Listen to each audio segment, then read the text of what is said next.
The greatest form of control is where you think you're free when you're being fundamentally manipulated and dictated to. One form of dictatorship is being in a prison cell and you can see the bars and touch it. The other one is sitting in a prison cell but you can't see the bar, you think you're free. What the human race is suffering from is mass hypnosis. We are being hypnotized by people like this. Newsreaders, politicians, teachers, lecturers.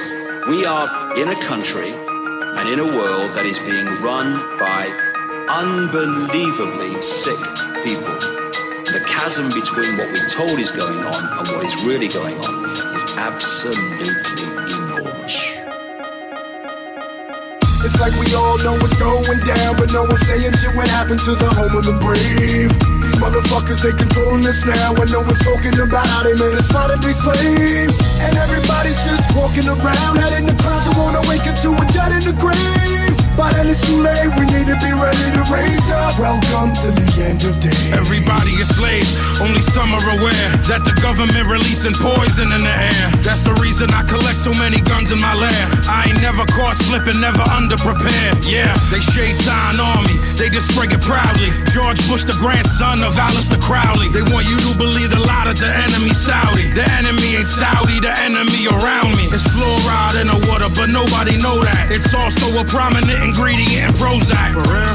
How could any government bestow that upon people who believe in political throwback? That's not all that I'm here to present you. I know about the Black Pope and Solomon's Temple. Yeah. About the Vatican assassins and how they will get you, and how they clone Barack Hussein Obama in a test tube. It's like we all know what's going down, but no one's saying shit what happened to the home of the brave.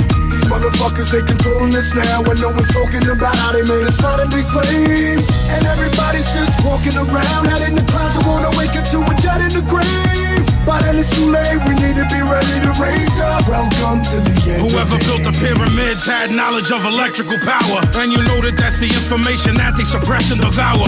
Who you think the motherfuckers that crashed in the tower? Who you think that made it turn into ash in an hour? The same ones that invaded your own, the ones that never told you about the skeletons on the moon. Yeah, the ones that poison all the food you consume, the ones that never told you about the Mount Vesuvius tombs. The bird flu is a lie, the swine flu is a lie. Why would that even come as a surprise? Yeah, the polio vaccine made you die. It caused cancer and it cost a lot of people their lives. Do y'all know about Bohemian Grove? How the world leaders sacrificing children in robes? Lucifer is God in the public school system. I suggest you open up your ears and you listen. It's like we all know what's going down, but no one's saying shit what happened to the home of the brave. These motherfuckers, they controlling us now, and no one's talking about how they made us fight and be slaves. And everybody's just walking around, head in the clouds, who wanna wake up to a dead in the grave. By then it's too late, we need to be ready to raise up. Welcome to the end of days. The greatest hypnotist on planet Earth is a oblong box in the corner of the room. It is constantly telling us what to believe is real. If you can persuade people that what they see with their eyes is what there is to see, you got them. Because they'll laugh in the face of an explanation that portrays the bigger picture of what's happening. And they have.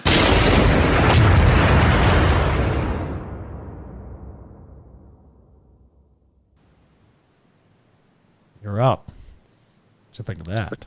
Ya Allah, ya Allah, ya Allah, infidels. Yes, that's right. Rise and praise the one true Saladin, the man, the Church of Stevie Christ Savior himself. Stevie Richards bringing you an incredible opening put together today. He wants to make everything better. He wants to improve everything he touches. And like he does, here we have a new opening for the Conspiracy Horsemen with one of our great and faithful soldiers, a general actually with the Conspiracy Horsemen in the fight for truth, Vinny Paz, saying we can use any of that Jedi mind tricks music, all the true, the real hip hop, where, you know, we bring it raw and uncut like we always do. So, you know, it's two finger rigs with gold teeth. Stevie, we ain't afraid to hold heat. So when you step in the square, yo, you better have cream to share.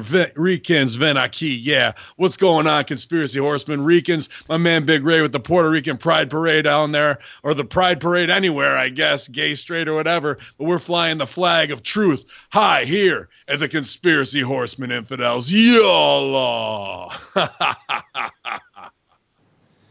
I'm fired up, Stevie. I'm getting that babyface heat tonight. Getting the babyface heat on everybody. That's amazing. Good job with that. So let's get everybody Great up job here. for you, buddy. We are I'm on the Russo screen. clapping for you. I'm screaming. I'm getting loud. I don't give a fuck, man. I got a brand new bottle.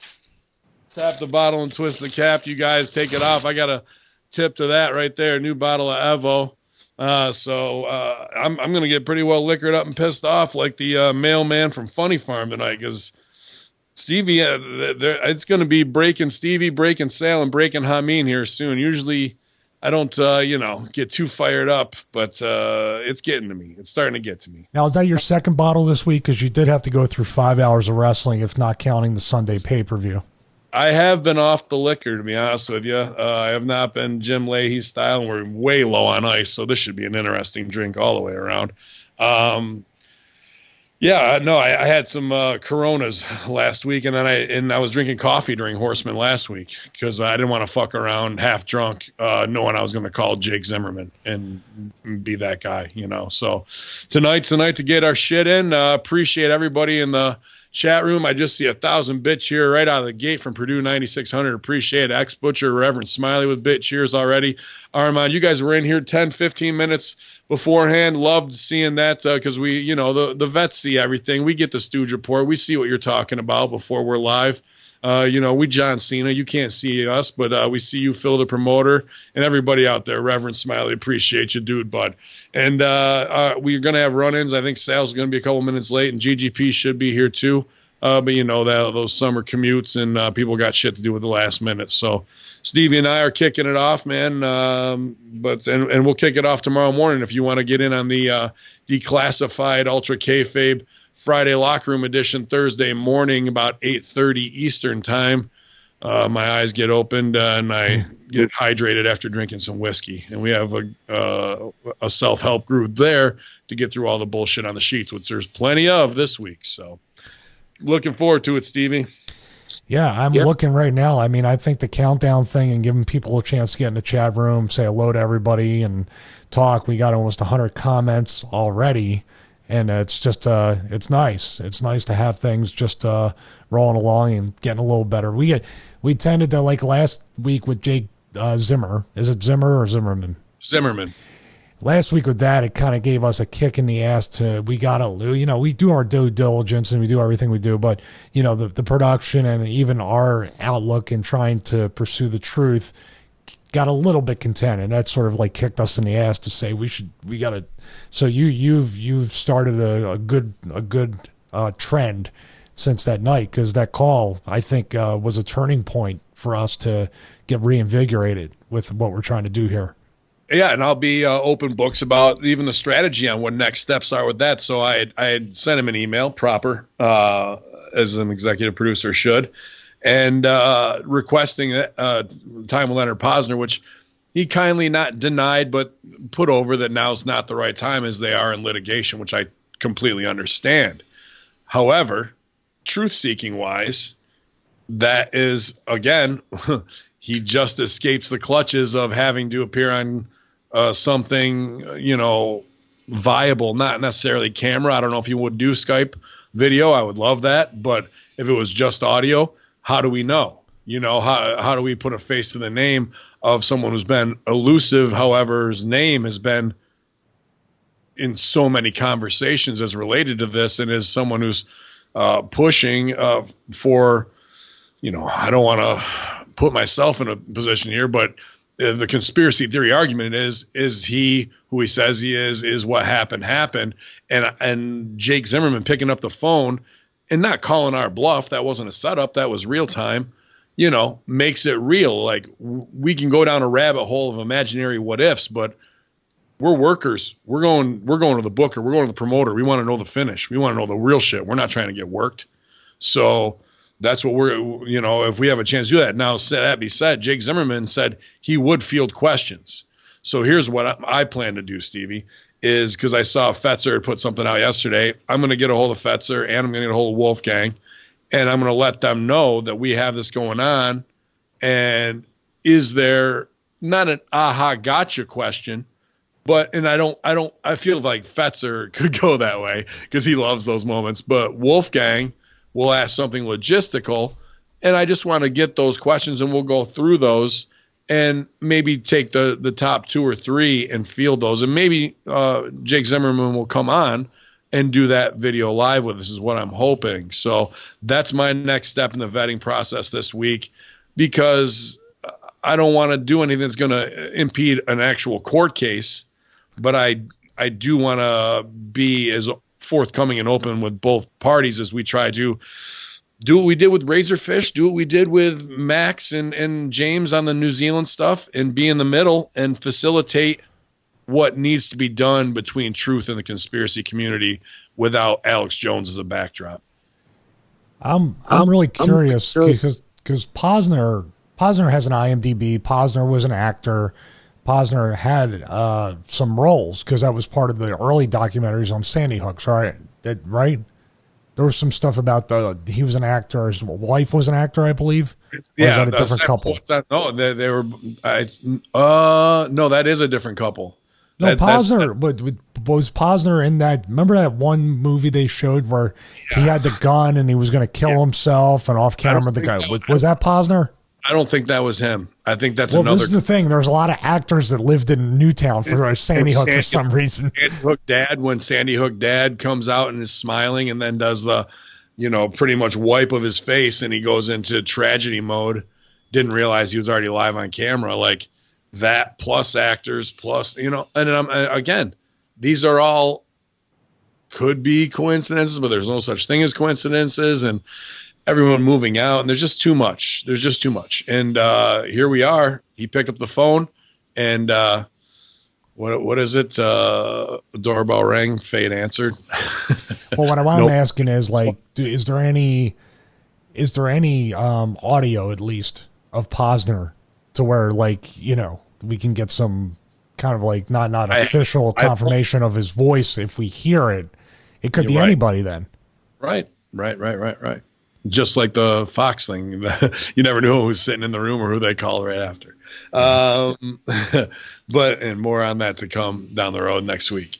So that's where we are. And Jake Zimmerman hit us back, so I'm just kind of getting my ducks in a row before I fire off something that's half cocked, because we're hot on the trail. I want to make sure it's done the right way and not based on, we could be the ones to break it, Stevie. You and me. I don't want to be those fucking guys, dude. Well, we saw what happened to the other people who broke it and are exposed to some of it. Yeah, they're going after people hard. I remind people that the day it happened, they were not seemingly focused on what I believe they should have been focused on. Instead, the state police got up there in front of all the microphones at that podium and said, if you post anything on social media that is different than the narrative, we will prosecute you to the fullest extent of the law.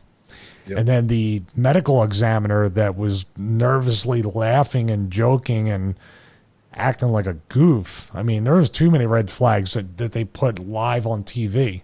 Like didn't that guy end up dying not too long after that too? Wasn't there there's some kind of like shadiness with him afterwards? Which guy are you talking? The medical examiner, the coroner. Yeah, the coroner. Yeah, he died 3 months afterwards, and it was not a natural thing. And that's just the logistics of what Wolfgang told us of how they took the bodies out at 2 a.m. and the families weren't there, didn't get to see them. That they were eating lunch down the hallway, and there's just so many things that don't fit. Anything. Adam Curry has a very famous, I'm going to look it up here. Adam Curry has a famous clip he has a rant, 7 minutes long, on Sandy Hook. Adam Curry, the MTV VJ? Yeah, he has the No Agenda podcast. So they talk about conspiracy theories, him and John C. Dvorak. And it's a 7-minute rant about this, but this is the 7 minutes that you need to invest. I'm putting it in the chat room. Just kind of like store it and then put it, don't leave now. Stay with us. I'll put it in at the end of the show. But I've listened to this many, many times, and that was the thing with the taking the kids' bodies out at 2 a.m. and it was basically very, very weird how that happened right there, and the parents weren't allowed to see the bodies. Shit like that. Like, you know, if the parents are on the up in a very short amount of time too, like all of them were just pronounced dead. But pretty much. I don't, like I said, this is a very slippery slope because anybody seems to challenge this narrative, and Wolfgang, I think, would have the best chance because, like we always say, he never put emotion into it. He never put sensationalism into it. Yeah. He's a guy who was one of the, I would say, the leading experts in school safety. His was very boring, logistic, standard operating procedure stuff, what you do. And what he started to discover was very, very odd. And when he tried to point that out or even ask questions, look at where he's at right now. We could call him right now, and more times than not, he's picked the phone up. So it's not like he's hiding from anybody. Do you want to try? I don't know. Do you want to get an update from him? It worked last week with Zimmerman. I say, fuck it. Why not? Let's do it because we haven't talked to him. Well, I want to see how he's doing too, because this guy, I'm sure, is under a ton of stress. His kid lost his job, I believe. Did he bring that up before? Because his dad is doing this kind of work. And, well, Apash was asking if I could play the Adam Curry thing. Yeah. I actually could. I will play the Adam Curry thing. Give me a second to even bring up the video. So here's what this. We'll play the Adam Curry thing, which is about 7 minutes, and then we'll bring Sal on because Sal said he's about 10 minutes out, and then we'll try and give Wolfgang a call, and then if we don't do it, we'll just get in the show. So let Sal rant. You know, like how fancy the show's getting. It's too much, really, at this point. They don't deserve it. Is that what you're saying? Doing that is I would say. I'm directing. We're directing on the fly. Stevie's producing. So right now, I'm Road Dogg. You're Kevin Dunn, and this is how we do it. Yeah, you see, Jim, you're very tiresome. That's a good one. I was around him for a while, so I fucking know. Mm-hmm. You can catch Kevin Dunn each and every week on Firefly Funhouse. Dude, he's fucking with us with that name too. Bray Wyatt. Oh, no, he's doing it on purpose. I can't even pronounce it. All right, I'm gonna bring it up here. Bring the actual video up because it's easier to just rip the video, a la Hacker Hameen style. I love it. Did you like that when I sent you the flvto.biz link to rip YouTube videos today? You're like, how do I get to here? This is how you steal this. Fuck YouTube. Fuck everybody that works there. Let me see here. I may haven't. Down Pete, but yeah. I gotta see if it worked.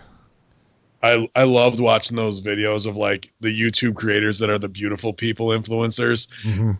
Mad, like their version of being mad that they towed the line and now they're fucking X'd out of the system because like they got hooked because for 4 or 5 months those cocksuckers were making $3 to $20,000, some of them, mm-hmm.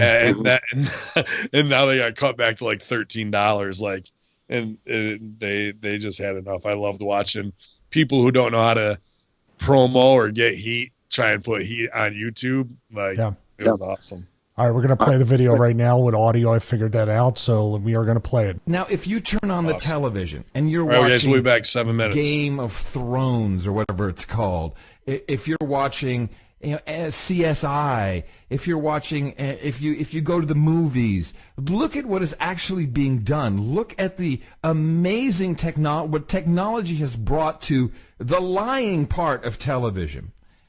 Now, tell me what you have actually seen of Sandy Hook.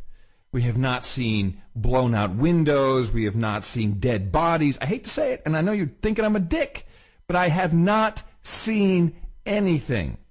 I have seen, in fact, what we've heard is the parents haven't even seen the bodies. And then, they were taken away in the middle of the night in a refrigerated van. Are you effing kidding me? This whole thing. Sandy Hook may not even exist for all I know. I don't know. I've never been there. To me, this is no different than the moon landing. I swear to God. Well, of course, this should be after this. This should be second half of the show. But can I say one thing? I'm not going to agree with this, of course. But I will say one thing that kind of bothers me. which is that there has been not one eyewitness account that I've heard of anyone seeing this guy shooting anyone or shooting around. Even when he apparently killed everyone who laid eyes on him before he killed himself. And I don't even know that it was him that did any of it. I mean, they could bring a dead guy in there. Some paid assassin could come and shoot up a bunch of people or not, and then throw this guy's body in the corner. I mean, has anyone said, yeah, he came in wearing, first there was a report he was wearing a mask. I don't know why, but okay, he was wearing a mask. So we don't even know who it was, actually, if he got a mask on. Could have been anyone.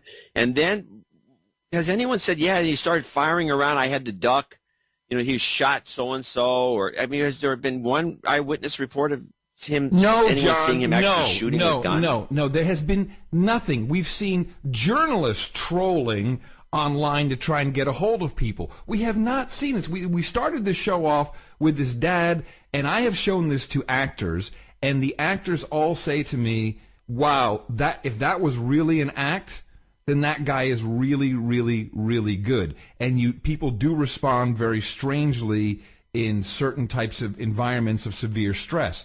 But again, all I'm seeing. I don't know where he's standing. I see a brick wall. I see some dudes. It's just, please do not forget, you saw nothing. You saw television. You saw nothing. So believe what you will, but please, you did not see anything with your own two eyes. And I have been on the other side of that box too much with some very so-called innocent stuff.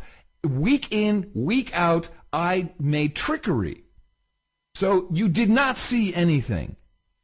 And the discussion is not about the guy they arrested in the woods, all these other things. Why is no one asking any questions about that? All it is about guns and medication, and the internet is bad. And to me, it literally is no different. I didn't see it. I just can't tell you. From where I'm coming from my personal perspective, I don't know. Please at least show me a shot-out building. Please. They show pictures with shadows that can only be very early in the morning or very late at night, not at 11 o'clock. They were surrounding the kid's home at 9:15 before this even happened. I mean, there's so many discrepancies. So much is wrong. And then, oh, by the way, anyone who says anything on the internet, shut up, slave. We're going to arrest you. We're going to prosecute you because you're spreading disinformation. I don't know what happened. I don't know why this happened. I don't know if anything happened. But as far as I'm concerned, it's all media magic. So here's another thing that bothers me. But I obviously have not drawn this conclusion you have. But these things bother me. The initial report that it was his older brother, which was rebuked by his older brother, who was on Facebook, and I guess not even anywhere near there, is in New York, I think. New Jersey. And he was going, hey, this isn't me. I didn't do nothing. New Jersey. He was in Jersey. So the question always remains, why did they think it was him? Was he part of a script or somebody's fouled up? I mean, it makes no sense to me that you would name somebody without absolutely knowing who it was and then talking about him having a younger brother that they're going to go question, which is what the initial report said. And when you bring this up with journalists or other people, well, that's just the news. They just, they do the best they can and all the rest of it. But doing the best you can is not naming somebody specifically. May I ask you a question? As if it was them. It doesn't make any sense to me that you do that. Jeb, why did they think it was him? Jeb, let me ask you a question. Do you believe that we actually assassinated and captured Osama bin Laden and then threw him in the ocean and didn't take any pictures? Do you actually believe that? Well, I've never believed that. Okay. So, especially, I mean, everyone's going to be taking pictures. Yeah. So tell me, why should I believe this? I have seen nothing.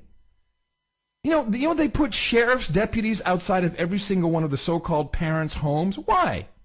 Why? Are people going to be assaulting them? What's going on with this? What is going on? I'm sorry. I have no belief in any of this. If it's on television. There we go. We're back.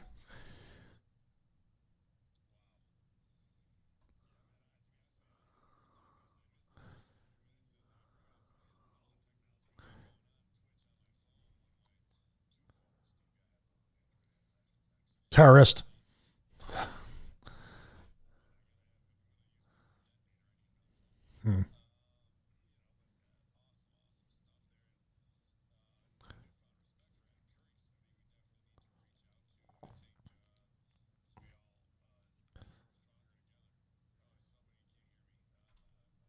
Oh, Ben's muted. I'm sorry. See? All right, we're back. Ben, if you can repeat that, I'm sorry. It's just, I got to get the stream deck running too as I hit the buttons. Oh, and good, everything. man.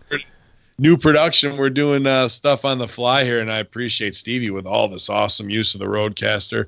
But yeah, what I was saying was powerful stuff from Adam Curry. Just more truth seekers that we need to link up with. Pointing out what we pointed out. If you haven't listened to our past interviews with Wolfgang Halbig, definitely go back to hackeronmean.podbean.com. Or really, you could probably go back almost anywhere, iTunes. And I've been listening to our show on Spotify. I just like the interface of Spotify, and it looks cool on there.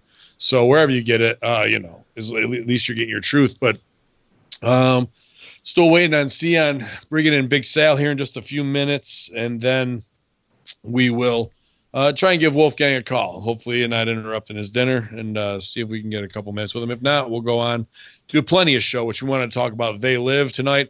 And also kind of maybe a little bit about what's going on Democratic election, Democratic debates tonight, which I see Bello being Bello in the chat room here at twitch.tv/conspiracy horsemen. I know we've got so many places to go follow and subscribe, you guys, but definitely doing great things with his podcast. Canceled this podcast, Talking Politics. I'm sure he'll be tuned in tonight and have plenty to say there. Also, Strangler Steve in the chat room from the Wednesday locker room. Also, Killer Kowalski guy, WWE, worker through the 90s in 2CW office. So a lot of our generals in the house tonight, and we appreciate that when the best of the best show up to see the Conspiracy Horsemen do our thing, and hopefully the rest of them get out here and do a run-in, so it's not just Stevie and I, but everybody in the chat room. We appreciate it, guys. Someone said they can't hear you, but I can see your levels. You're fine. He was muted before. The Adam Curry thing's interesting too, just to touch on it again. If you're a person that's a tech fan and you used to listen to or watch any of the Leo Laporte ones, twit.tv or twit, it used to be at the Twit network or whatever. I think it was Mac Break Weekly, and they brought up the moon landing, another YouTube video, and Adam Curry had said he didn't believe it. He started to say stuff. This was, I believe, Neil Armstrong's death. He had died, and they brought him on, and Adam Curry said he didn't believe in the moon landing. He started giving points. They never had him back on. They pretty much banned him, and they just buried him incessantly without him being there to defend himself, where all he did was raise the questions and give his opinion. But look at the world we live in. So, but he shows his dick pics live on fucking on his network. So he's a upstanding citizen. Not Adam Curry, the other guy, Leo Laporte. Oh, okay. Piece of shit. Yeah, he's one of those, huh? Well, he'll get his soon enough, I'm sure then. Yeah, man, to tie that in, is we want to talk about YouTube is our other big story, Project VeritAss exposing Google. And we talked about the YouTube bans and ribbing these content creators of, Stevie's poem, his famous poem that he wrote about when they came for me and, there was no one left. Here they are. Here are the cool kids, the ones that they can manipulate, turning their back on the machine. And then Project VeritAss exposes with a Google exec this week, and she even has to come out and try and downplay it and work and rib about it. But the Project VeritAss videos are down. But I want to back up as we're talking Sandy Hook to wrap this up. One of the original things before they came and slapped Milo's tits, Alex's tits, everybody, was Marty Leeds getting fucked over. And Marty Leeds did Dear Wolfgang, Sandy Hook Truth documentary, which is what put us on to Wolfgang Halbig. I mean, we had seen him on InfoWars, but we had just kind of gotten our toes wet in the podcast of coming together and kind of gaining strength because of you guys following us and us gaining confidence and wanting to be in the mix of it all and get the truth. And that's how, when we reached out and he was receptive, that's how we got this relationship going. So The Marty Leeds documentary has been ripped from YouTube. It's very hard to find. I have a copy digitally. I can Dropbox it if you haven't seen it. Let me know on Twitter at bin_Hameen, and we'll get it out there in public because it should be fucking seen. Armand27 says slapping tits. Yeah, pal, I like that. Let's get that on one day. I was actually going to bring up. I was bringing up another trick. I'm learning to bring up the website, the Project Veritas website, as our pictures are in the corner. So very fancy. So I'm going to bring the website up right now and do that. Let's zoom to get the window in here. And we are good. There it is. Insider blows whistle and execs reveals Google's plan to prevent Trump situation in 2020 on hidden cam. Of course, big update. YouTube has removed the video from the platform. The video is about Google, and then YouTube removes it because of third-party violation. You run the show. You run the show on this. I love what you're doing, Stevie. I'm going to let you share this and read the copy because I know I deserve some payback after that Netflix read from last Friday's locker room. So you got all the press releases tomorrow about Nikki Bell's fucking new tampon line or whatever. Update 1, Congressman Louis Gohmert issued a statement saying Google should not be deciding whether content is important or trivial, and they most assuredly should not be meddling in our election process. They need their immunity stripped, just referring to the fact that Facebook and Google are excluded from any kind of lawsuits, defamation of character, any of that other stuff. There was a case in Australia where a guy actually sued someone who posted this thing on social media, and the people commenting were burying the guy because it was a previous case. There's a precedent with Trump. Just giving background on this, Trump, remember when he was blocking people on Twitter and the people sued? They said when Trump tweets, it's a public forum. He creates a public forum with the threat of the replies. So he's responsible to hear everybody. Of course, if anything, to these people, it fucking blows up in their face. Now this guy sued because all these social justice warriors, these leftists, and all these people were burying him in the comments. So now the court decided that he can indeed sue, or he did win the lawsuit against the original poster because they're responsible for the public forum. This is fucking dangerous on both sides, man. And I hope it just gets shut down all over the place. Well, before we go on the Project Veritas, let me fucking sidebar here and come back with some copy right at you, Jack, from a little publication you might know, Stevie, as the Wall Street Journal. White House to hold social media summit. Move comes as Facebook and Google are under attack in Washington. Trump claims sites are biased against him. Mark McKinnon writes and Catherine Lucy write, Washington. The White House will hold a social media summit on July 11th, aiming to have a robust conversation about online platforms at a time when they are under increasing attack in Washington. White House confirmation of the summit came after President Trump dialed up criticism of tech companies on Wednesday morning. He said in an interview on Fox Business Network that the online giants such as Google and Facebook Inc. are trying to rig the election, while Twitter Inc. is making it hard for users to follow him. The administration moves appear to suggest that the White House and Republican allies will make alleged anti-conservative bias a major issue headlining into the 2020 election, as they did in 2018. The online companies have denied accusations that they are trying to suppress conservative speech. The online companies have denied accusations that they are trying to suppress conservative speech, but conservatives continue to raise concerns about big platforms' ability to influence how content is consumed on the internet. Quote, says the president, they make it much harder for me to get out my message. These people are Democrats. It's totally biased towards Democrats. Looks like a duck, quacks like a duck, all that shit, man. But then we take a swerve right back into Project Veritas after that key line of they deny any accusations. And here we have a Google and YouTube exec laying out AI algorithms that are exactly for that site-specific purpose.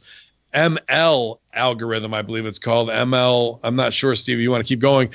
ML standing for machine language. So if I see that there, Stevie, I got to believe they're coming to take over MLW soon. Yeah, that's because YouTube really needs to get into the wrestling business. That's why they started blocking your OVW videos and demonetizing them. It's part of the grand plan. Well, they saw the quality of some of those matches, and they were just like, "This shit is rotten. This DCW shit." So I can't hate on them for a couple of those matches, but yeah, no, they're obviously. I mean, this is the breaking headline for Ryan Satin in the sheets right here. Is that YouTube is behind MLW? We never thought we'd breaking news right here. It's a new Truth with Consequences coming up. Might as well just go with it. Listen, this is these people. This is arrogance, because you would think, like, hey, after all these other people got caught by Project VeritAss and other people, and there's cell phone cameras everywhere, people could have a listening device. Maybe when I go out to a restaurant, I just keep my fucking mouth shut, or I go out to a bar, I shouldn't say. They just want to hear themselves talk. This person wants to hear themselves talk, and maybe to some extent, being the workers we are, what do they let this slip out so easy, which mainstream media, by the way, is not covering, but is there something even more nefarious underneath? Like, I'm always thinking that this is like the little, oh, you caught us, whatever, when the real machine learning fairness and all this other bullshit underneath is running, and we're paying attention to this on the surface. Well, that's what's nice about it, because machine learning isn't going to be at the bar stooging themselves off after 4 glasses of Chardonnay like this cunt does. And if you haven't seen it, you need to go to Project VeritAss. There's a 27-minute video where a Google executive, Jen Ganae, can you bring that back up? Sorry, Stevie. Jen Ganae. Head of responsible innovation of Google, and her quote, "We all got screwed over in 2016." This is very odd stuff, because does Google understand, or anybody, like, they're coming for your money? These kinds of people, I'm just talking about government in general, whether it's Trump or whatever, but these people are like, you know what I mean? Like Cornette has talked about before, like certain women in the business are cunts, but Sonny was an upfront cunt. These are upfront people that want to take your money. They're not trying to go around. They're saying, I don't know if they are. These people aren't. They're stooging themselves off because they want to be masters of the universe. They don't care about money, these people, Stevie. Let me kind of describe who you're dealing with here a little bit. Her or whatever her demographic is, 28 to 42 years old, had a huge undergrad and graduate level experience as a women's studies major.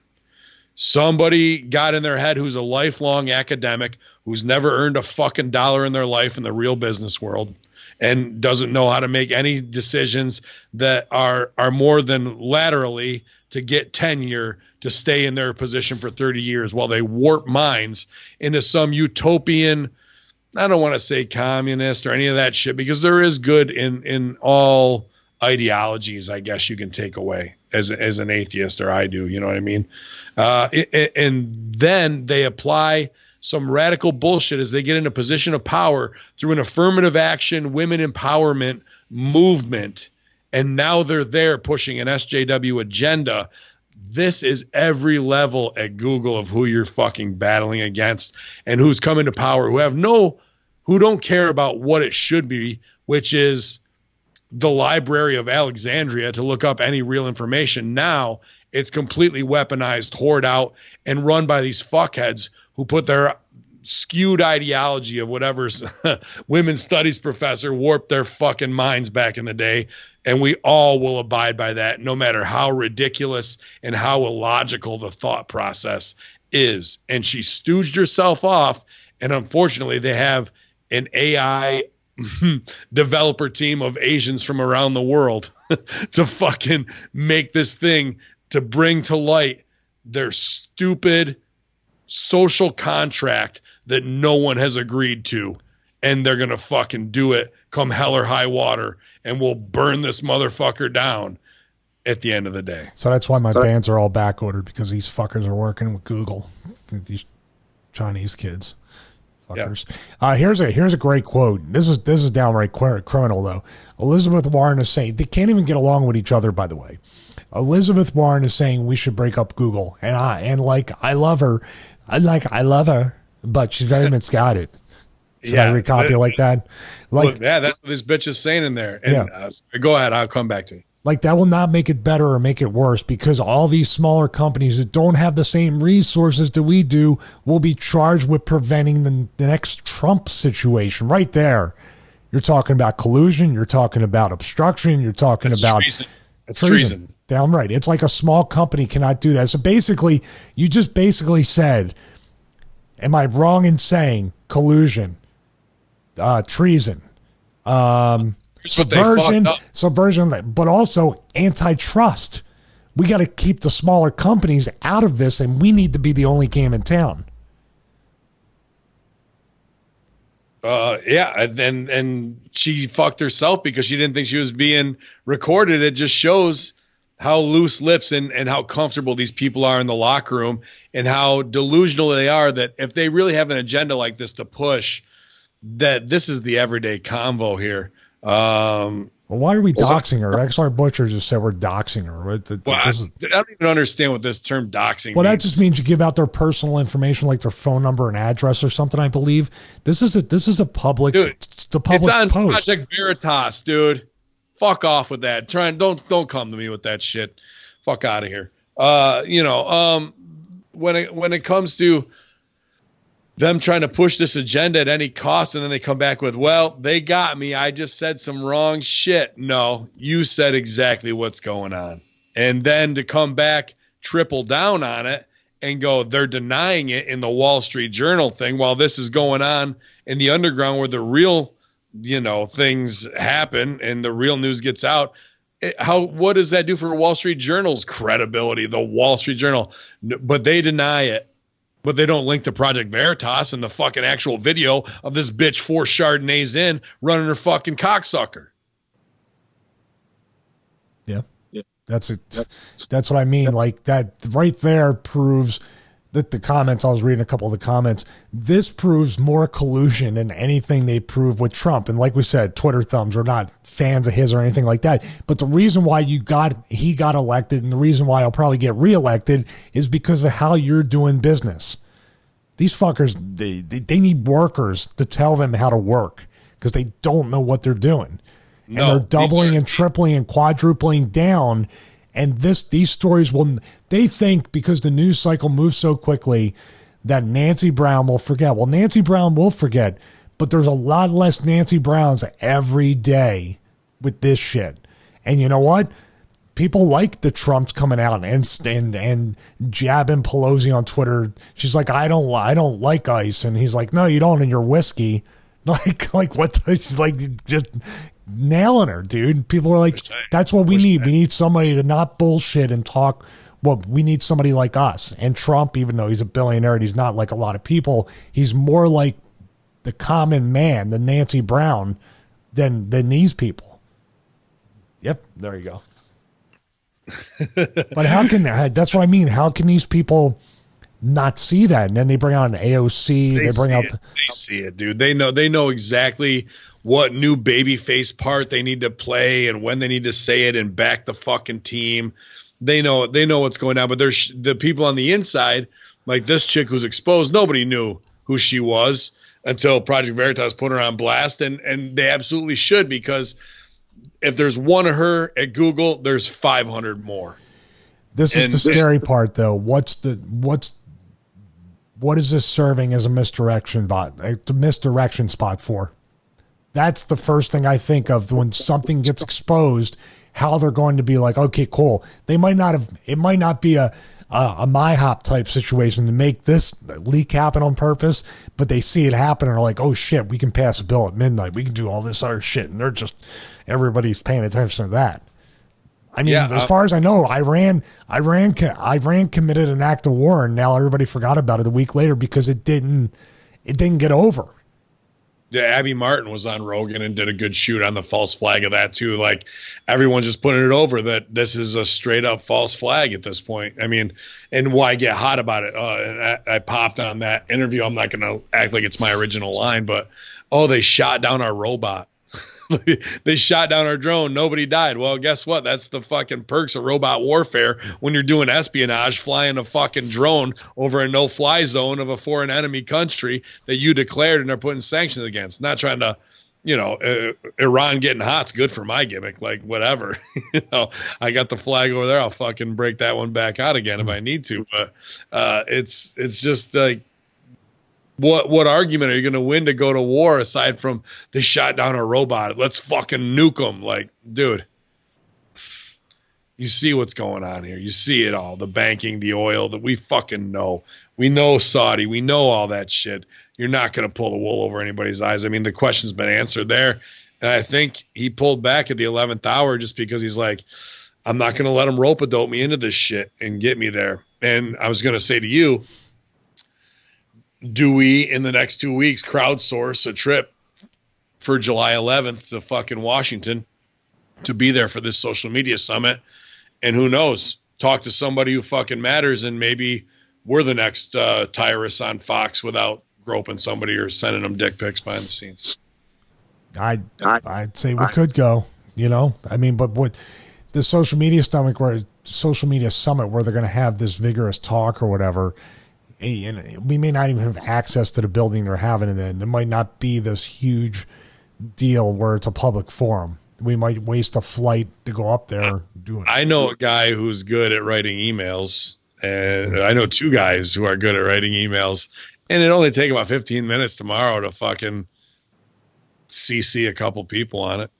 Let's do it. I mean, this is Fox News. Maybe we unintended other things going on. You can keep the shitty wrestling, Fox. We want this. How's that? How about we'll do both? I'll just fucking, double duty. Why not? That's all we do all day is sit around and do Conspiracy Horsemen and fucking rewrite SmackDown. How's that for a life? That's awesome. But Sal's in the chat room, by the way. Where are you at, Sal? Fuck. Come on.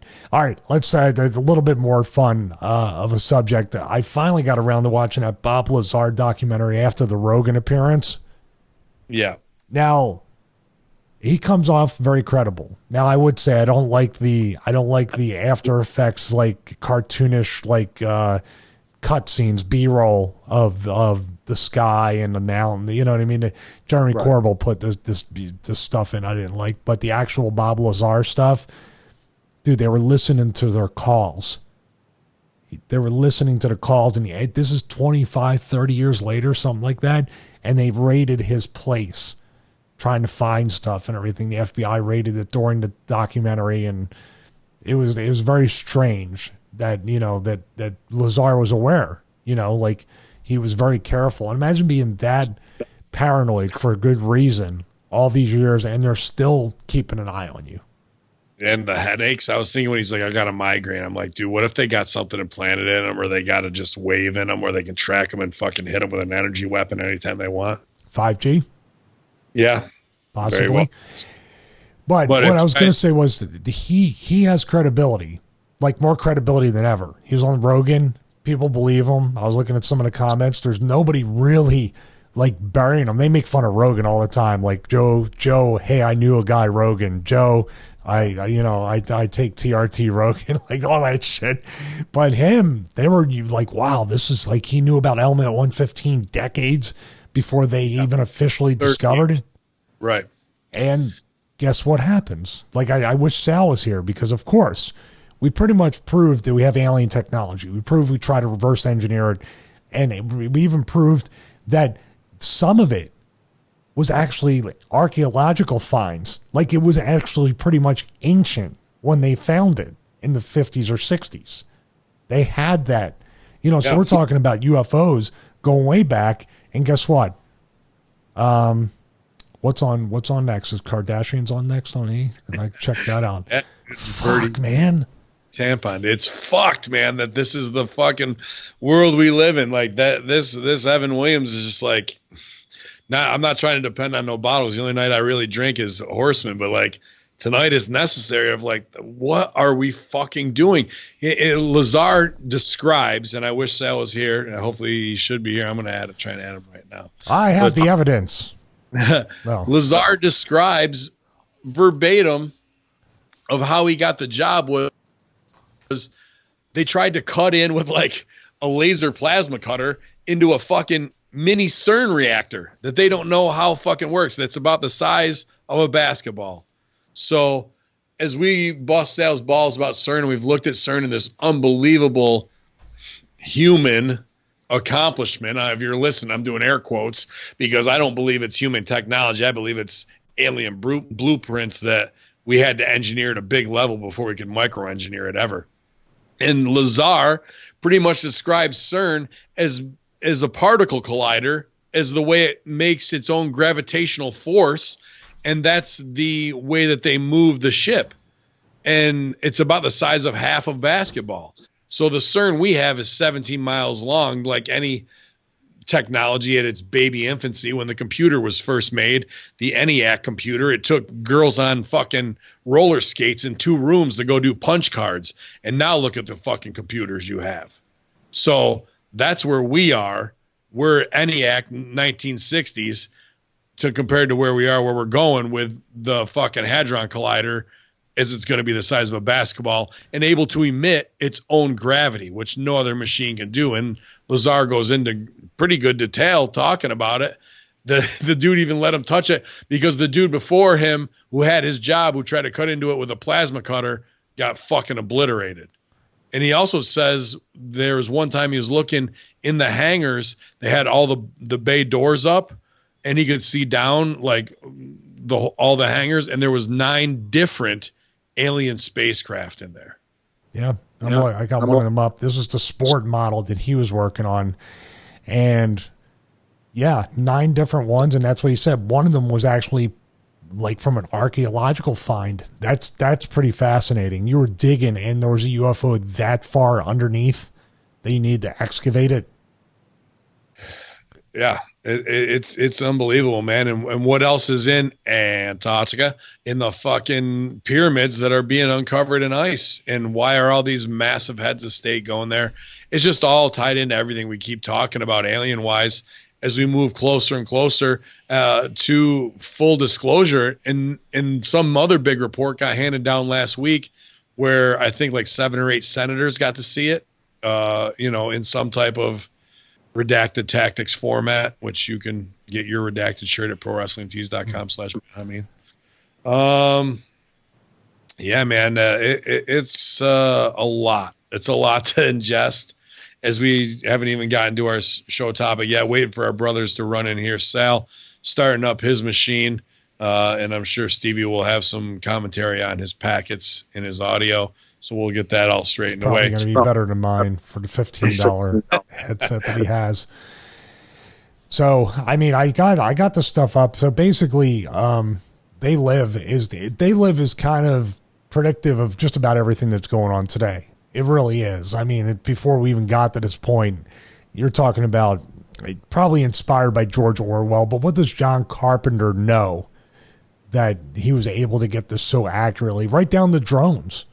You know, they had drones in here. They had other things. They had the whole thing with maybe 5G, the wireless technology they use to transport and to make people see what they want them to see. Because there was a Jesse Ventura conspiracy theory episode on HARP, remember? Where the guy put the Walkman on him and he's like, I can hear it inside my head. He had a sound thing. He goes, that's the frequency that HARP works on. It can penetrate and it can control your mind if it wants to. And that's what They Live is essentially doing, controlling your perception of what they look like. Absolutely. Well, I mean, that's through the glasses and the vision.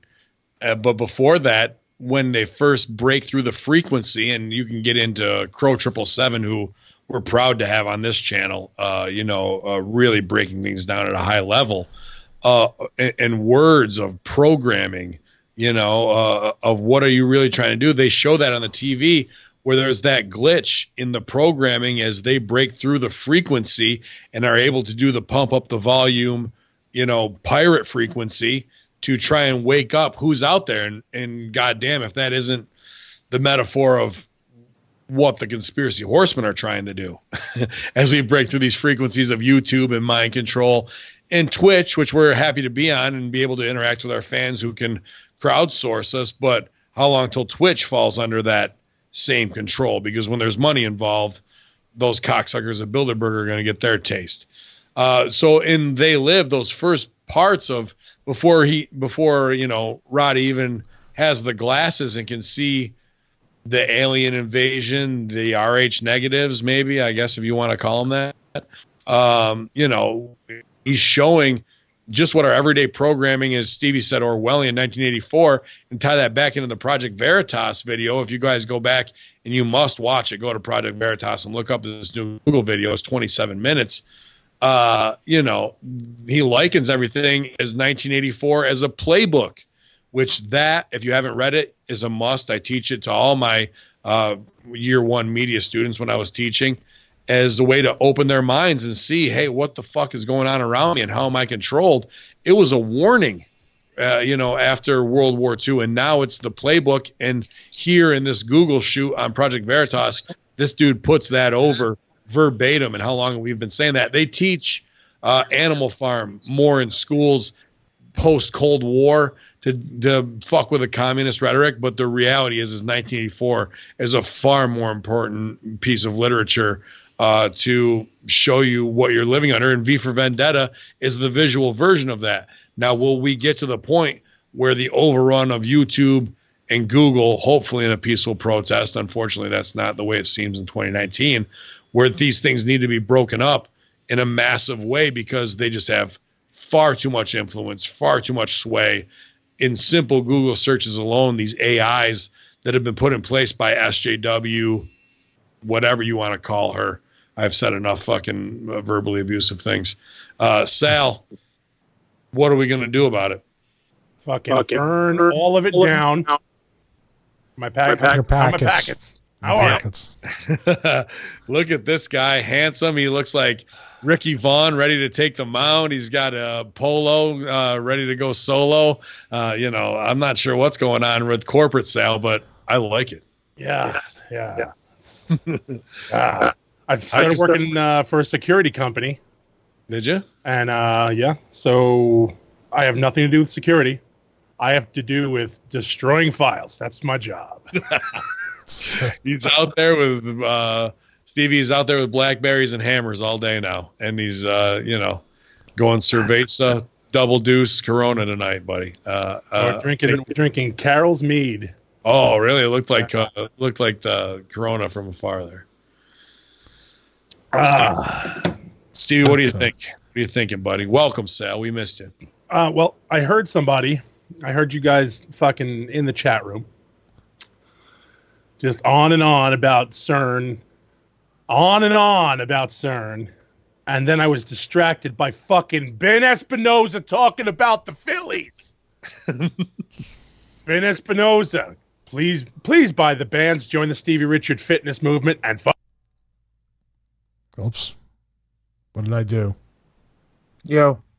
Oh my God. I got it popping on. I cut everybody off. I got to add you in. Let me add in Ben and Sal. I screwed up. Hold on a second. Let me add them. I took them out of the call. It's just me now. Got everybody. Move up towards the camera a little bit, popping on. I screwed up. There we go. Messed up. Let's see if we can get them on. Come on, guys. Add them in.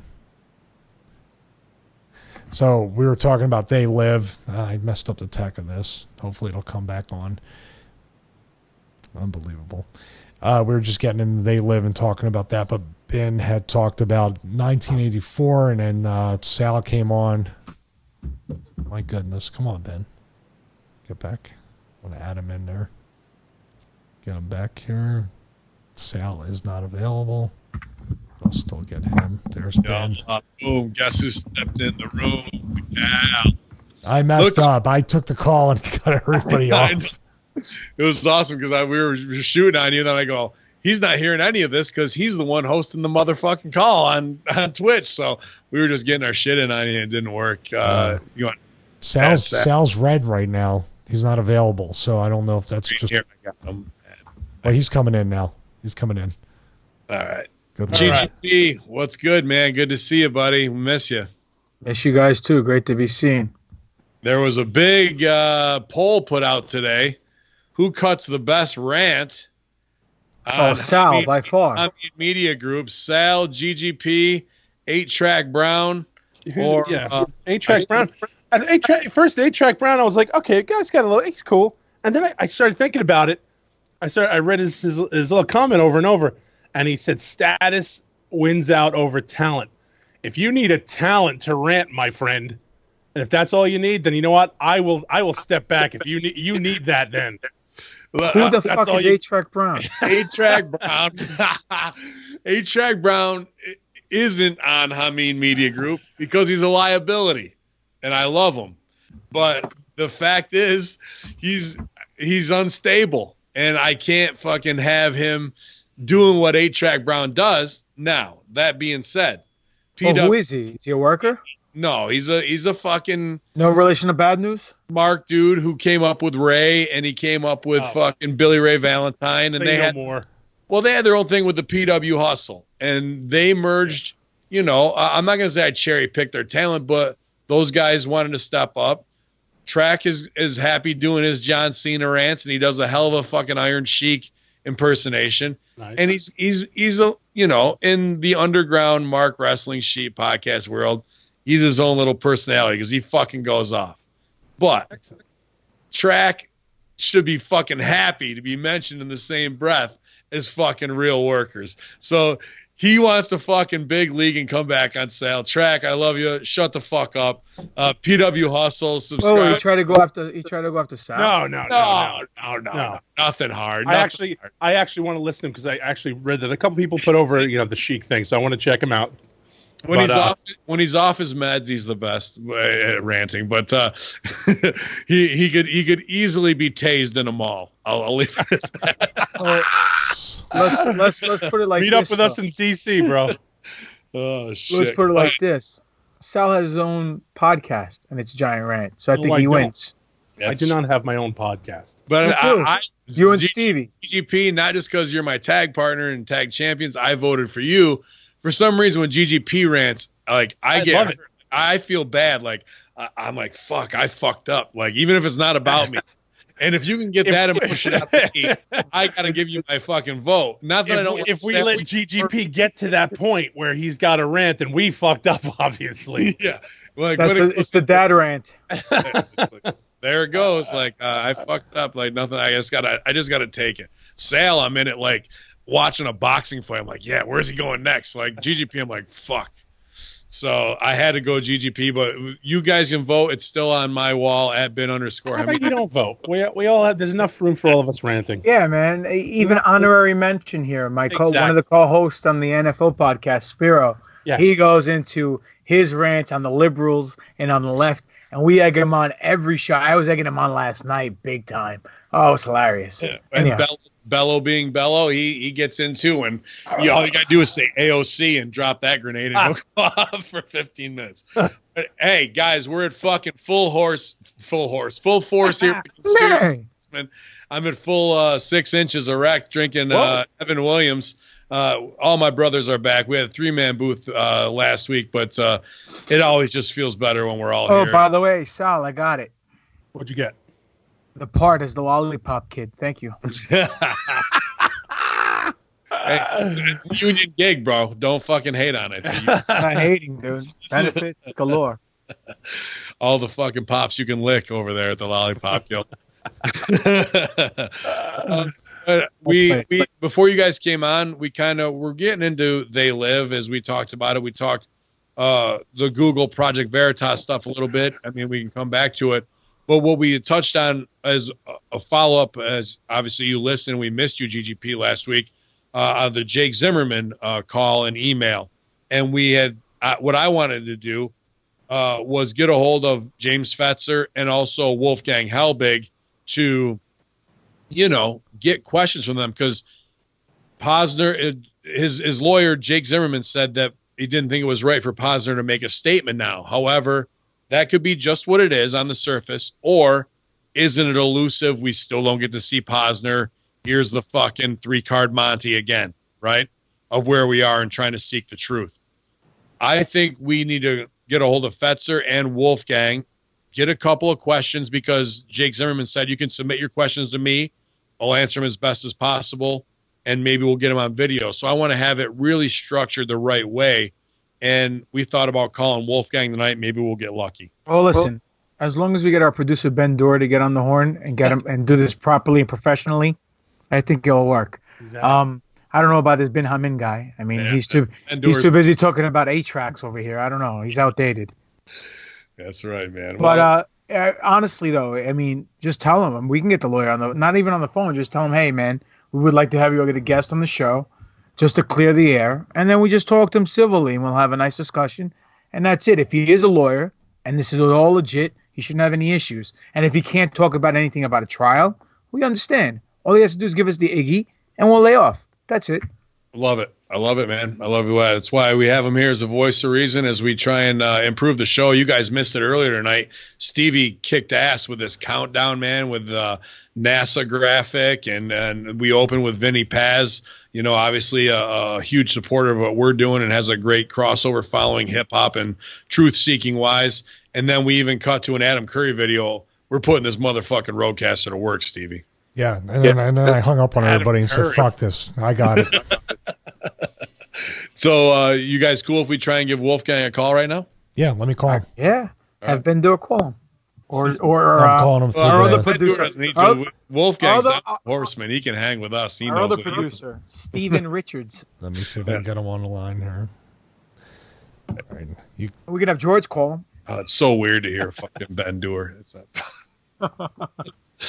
I want to close my eyes and look up and just see the clean face, the baby face of Ben Dorr. I don't. With his nice hair. Either of these guys know that fucking. I saw the pic. You showed it to me. Yeah, but that's how Sal met me. You look like you belonged on Nickelodeon as one of the kids. So did. As one of the producers. Are you kidding me? I'll cast you, kid. Yeah, kid. We had Grandpa Vince babysitting the kids last night on Russo. Go ahead. I'm gonna have you say, I don't know. I'm gonna shoot slime all over you. I did threaten to shoot the kid. Can't do that on television. I don't know. Fucking Lisa. What was the chick name with the curly brown hair? Was it Christina Moose. or something like that? Moose. Lisa Ruddy, bro, and Moose. I loved Moose. Yeah, she was over. Yeah. All right, we are connected. Let me get this up now. Sorry, that took a minute. I need to get a wire, make it easier. Stevie, what do you think's in the burgers? Which burgers are these? Barth's Burgers. Barth's Burgers. What? Remember when you were playing down at Blips Arcade? You never got stuffed in the locker and told silly jokes? Come on. Where were you? Who are you? We need to blame all the jocks and everybody in high school for the fucking nerds we have at Google now that are fucking up this world and doing all the shit they're doing for revenge. That's really what it is. Yep. And back at all the cool kids. But Absolutely. I should work at Google. I was bullied in high school too. All right, let's perfect call. Analogy is 21 Jump Street, the movie. Ugh. Where they go back in high school and the guy tries to be cool as a jock and he gets outcasted for being who he is and all the nerds are running shop. Well, that's the remake of 21 Jump Street. That's why I said the movie. Okay. Yeah. Not the TV show. Right, oh. Jeez. Come on, man. Take it easy there, Peter DeLuise. All right, tell me if you can hear this. Let me hear it. Hello. $600 right here. Hi, you reached Wolfgang Halbeck. Sorry I missed your call. Please leave your number and a brief message. I will get back to you as quickly as I can. Thank you. Hi, Wolfgang. Hope you're doing well. This is Ben Dorr, a.k.a. Ben Hameen from the Conspiracy Horsemen. we're just doing a show now, man. And we wanted to reach out to you because we actually contacted Leonard Posner's lawyer, Jake Zimmerman, and we were hoping to get some comments from you and just catch up with you, make sure everything's going well.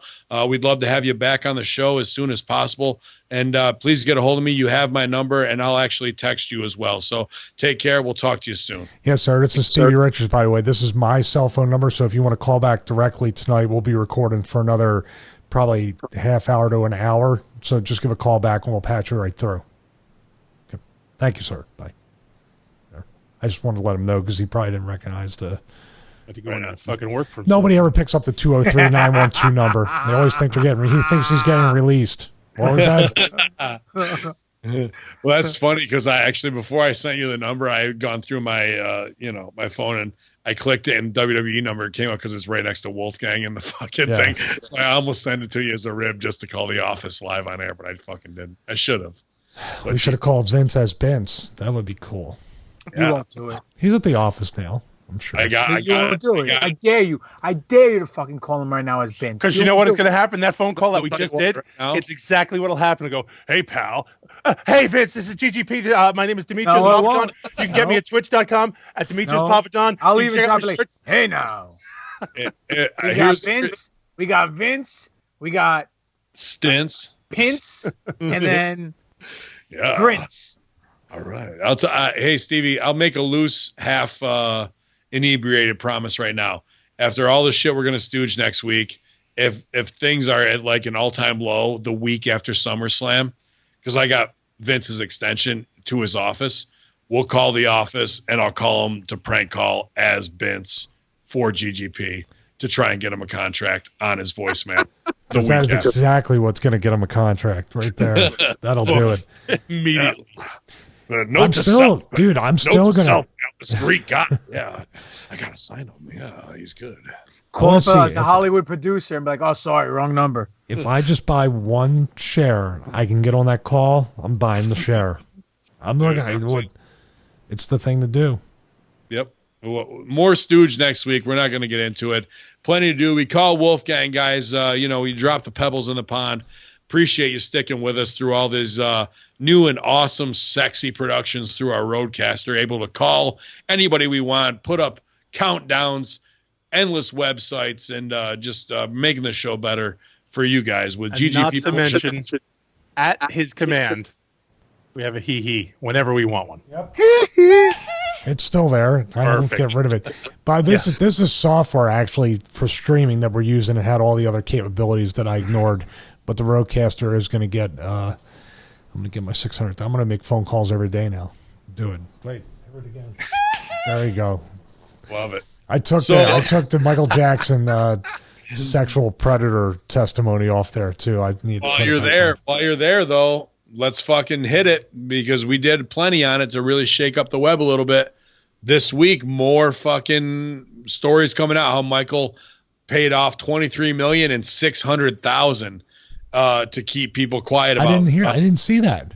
And Stephen Wynn supposedly kicked him out of a hotel. I think it was in London or Paris. I could be wrong. It might have been Abu Dhabi, but he apparently holed himself up in a fucking Wynn hotel for 2 weeks and just had young boys underage coming through for 2 weeks. Holy fuck. Remember when we saw those fucking guards outside the hotel room in Abu Dhabi? Like, Hameen style, come fucking get some if you want your head cut off, while Michael's in there doing who knows what, playing tiddlywinks with young Ali Assad.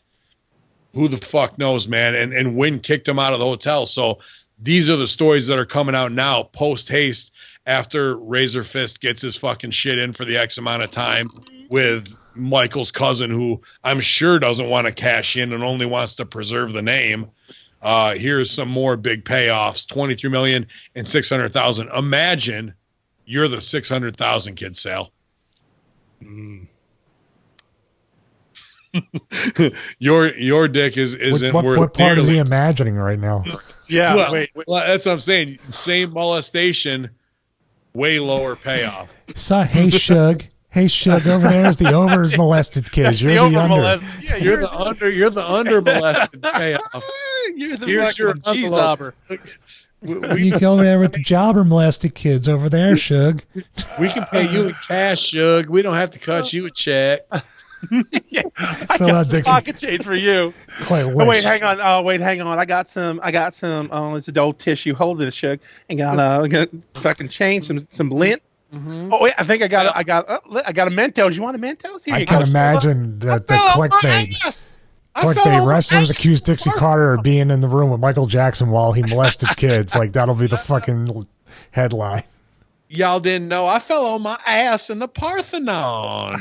Y'all didn't know I was in the Coliseum, y'all. Yeah, now she wants to go to Greece. Cunt. I broke my phone, y'all. In the gosh darn Coliseum, y'all.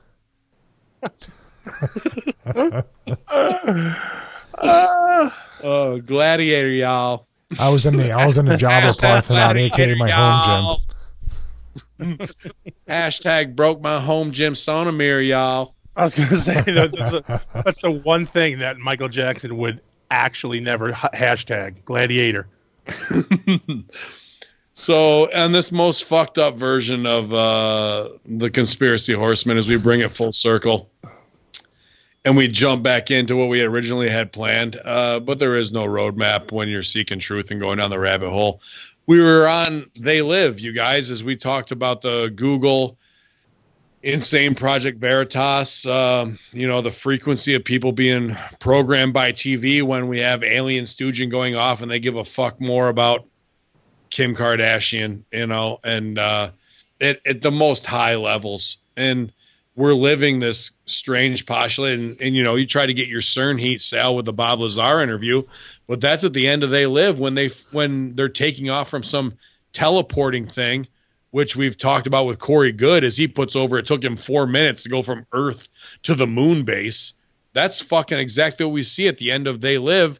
And also similar to what Bob Lazar is telling us about this gravity creating mini CERN that's half the size of a basketball. Right. Well, now I don't understand why you guys are so shocked by this. Like, you guys are acting like this is like the first actual thought about this. Everything starts out stupid huge, as far as our technology, because that's how we have to get our brains to wrap around it. Okay, we have to retro design these things, and we don't have the level of technology that they do. We don't have the scope that they do. Who's they? Like anybody, whoever you want to put in this X parentheses X spot. Like, you want to call it aliens? You want to call it aliens? Sure. You want to call it other dimensionals? You want to call them? Some people call them demons. Whatever you want to call them, who have the technology now that we have. We can't comprehend it. That's. People say, "Oh, I'd love to go in a spaceship. That would be amazing." If we were taken by aliens and shown this place, chances are we'd go fucking nuts. Our brains would melt because we can't wrap our head around it. We have even those who believe in this shit. We have a certain limit of where our brains can say, "Well, this works because of this. This works because of that." We walk in a straight line because that's how we were told. That's what we do. That's what we grew up doing. If somebody else turns around and their culture, they walk sideways because they can. They walk literally on nothing because they can. We would never understand that. It wouldn't make sense to us. Everything that we do in literature, in movies and TV and books, everything looks humanoid because we base it off of us. Because that's what we have in mind. So what did they do back in the 60s? 2 heads, 4 arms. Still look human. Or they had giant teeth in their mouth, because that's what's scary to us. So all this stuff that we were talking about, the things that we've built, the things that we've basically retro engineered off of their plan, reverse engineered. That's been going on for Nazis were doing it. The Russians started doing it. Everybody was doing that. Everybody had the technology, but we have to reverse engineer it because we can't comprehend how this shit works. Otherwise, we would have done it already. We would have our flying jets and cars. We would have all the shit that, you know, we predicted we were gonna do. But we have to reverse engineer it because they didn't. Again, that's why I don't feel like they gave us the blueprints to shit. They weren't like, here, have the blueprints, build your own. They were like, fuck you, you got it. That's all you're gonna get. Because they're gonna let us sit around and, you know, have our little Christmas day and put together the fucking swing set for Johnny and Bobby, and, you know, let that take all day. That's as far as that's how they look at us. So yeah, go ahead, fuck around with that. You guys got a spaceship, take it, reverse engineer that. That'll take you a couple of years. You guys will be all right. It's like throw a little Rubik's cube at the idiots. Here you guys go, play with that for a while. Well, I mean, the one dude was supposedly playing with the mini CERN half basketball and decided to run a fucking plasma cutter through it. Didn't work out too well. And when you run the old plasma cutter through the particle accelerator, note to self.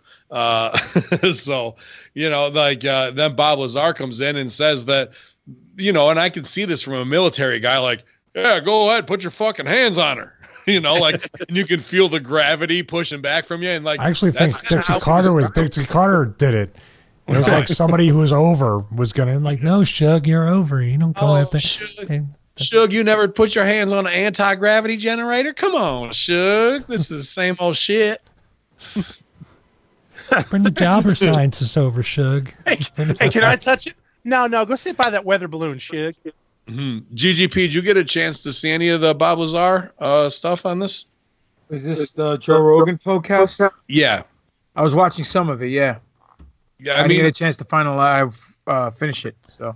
Just going back and forth in the chat room with some of our fans, you know, Mark fans, Super Marks, you fucking Marks. They're like, well, it was weak because Lazar isn't as animated and he's not as passionate as a performer as you are.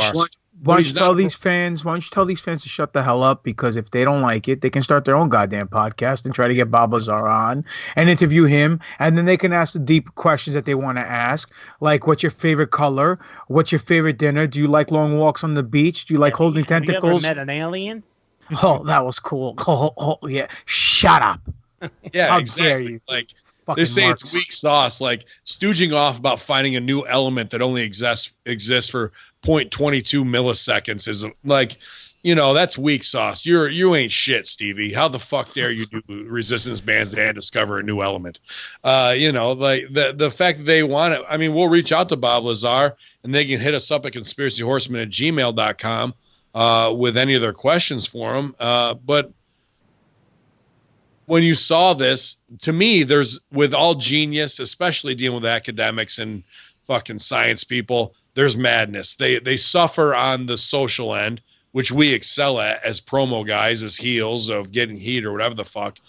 They seem disingenuous in an interview because they don't have personality. That's what part of their genius, where their IQ is fucking 30 points higher than anybody on this call right now.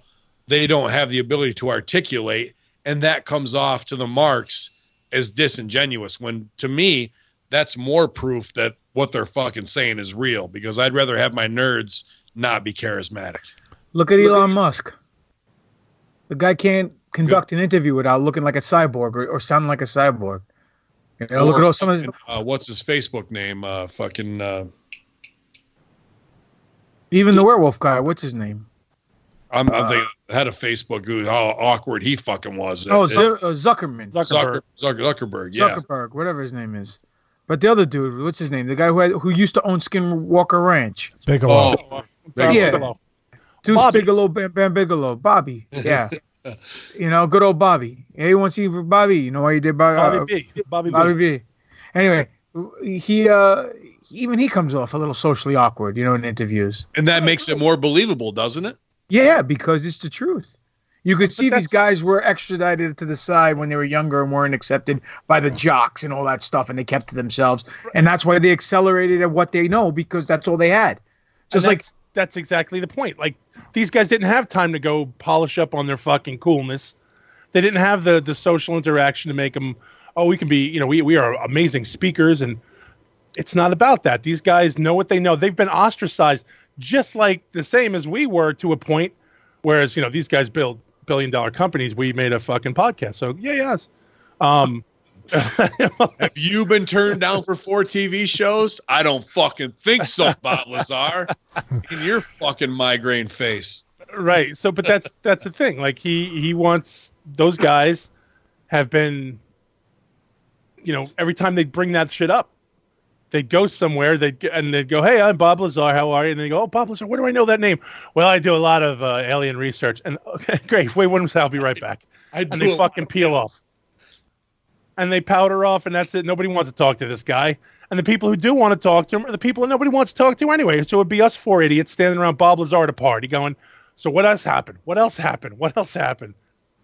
And so these guys are not the Hollywood types. That's not what you want. You want them to write a dialogue script of what they know and give it to some fucking handsome guy like Stevie, so Stevie can stand up there and read it in his fucking soap opera voice with his shirt off while people pour water on him. And you go, oh, that's fucking brilliant.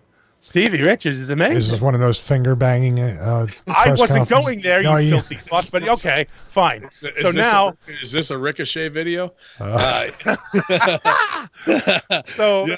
Well, I was just gonna cut you off on that. How about the fact when we're standing around Bob Lazar at this hypothetical party, dinner party or whatever, where we didn't get a TV show and a producer invited us, and Bob Lazar turns around and goes, you know what my favorite match was? Jimmy Snuka off the top of the cage. Like, he's a total wrestling mark. Like, that's I want to rename that the Element 115. Yeah. I wanted to call it the Snuka Element. Yeah. Will you name your finisher after Element 115? No, Bob. That's when we interrupt and go, Snuka Element. That involves a lot of dead hookers. Wow. And then we look over, and there she is. Got Bob Lazar's wife finger banging herself to Stevie, just staring at him. While he's doing that. Somehow, if we were at a party with Bob Lazar and he started to approach us, I don't know why, but this song comes into my mind. Oh, the Flash Gordon song? Yeah, just like Ted. He's walking.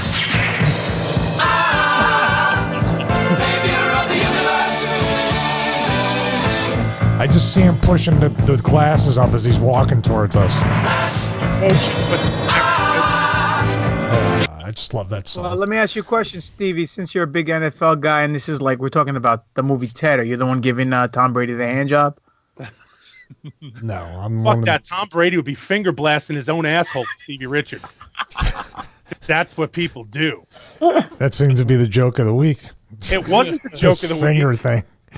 You brought it up. I was just going. No, I'm sorry. No, I didn't bring. Ben brought up I brought up the girls.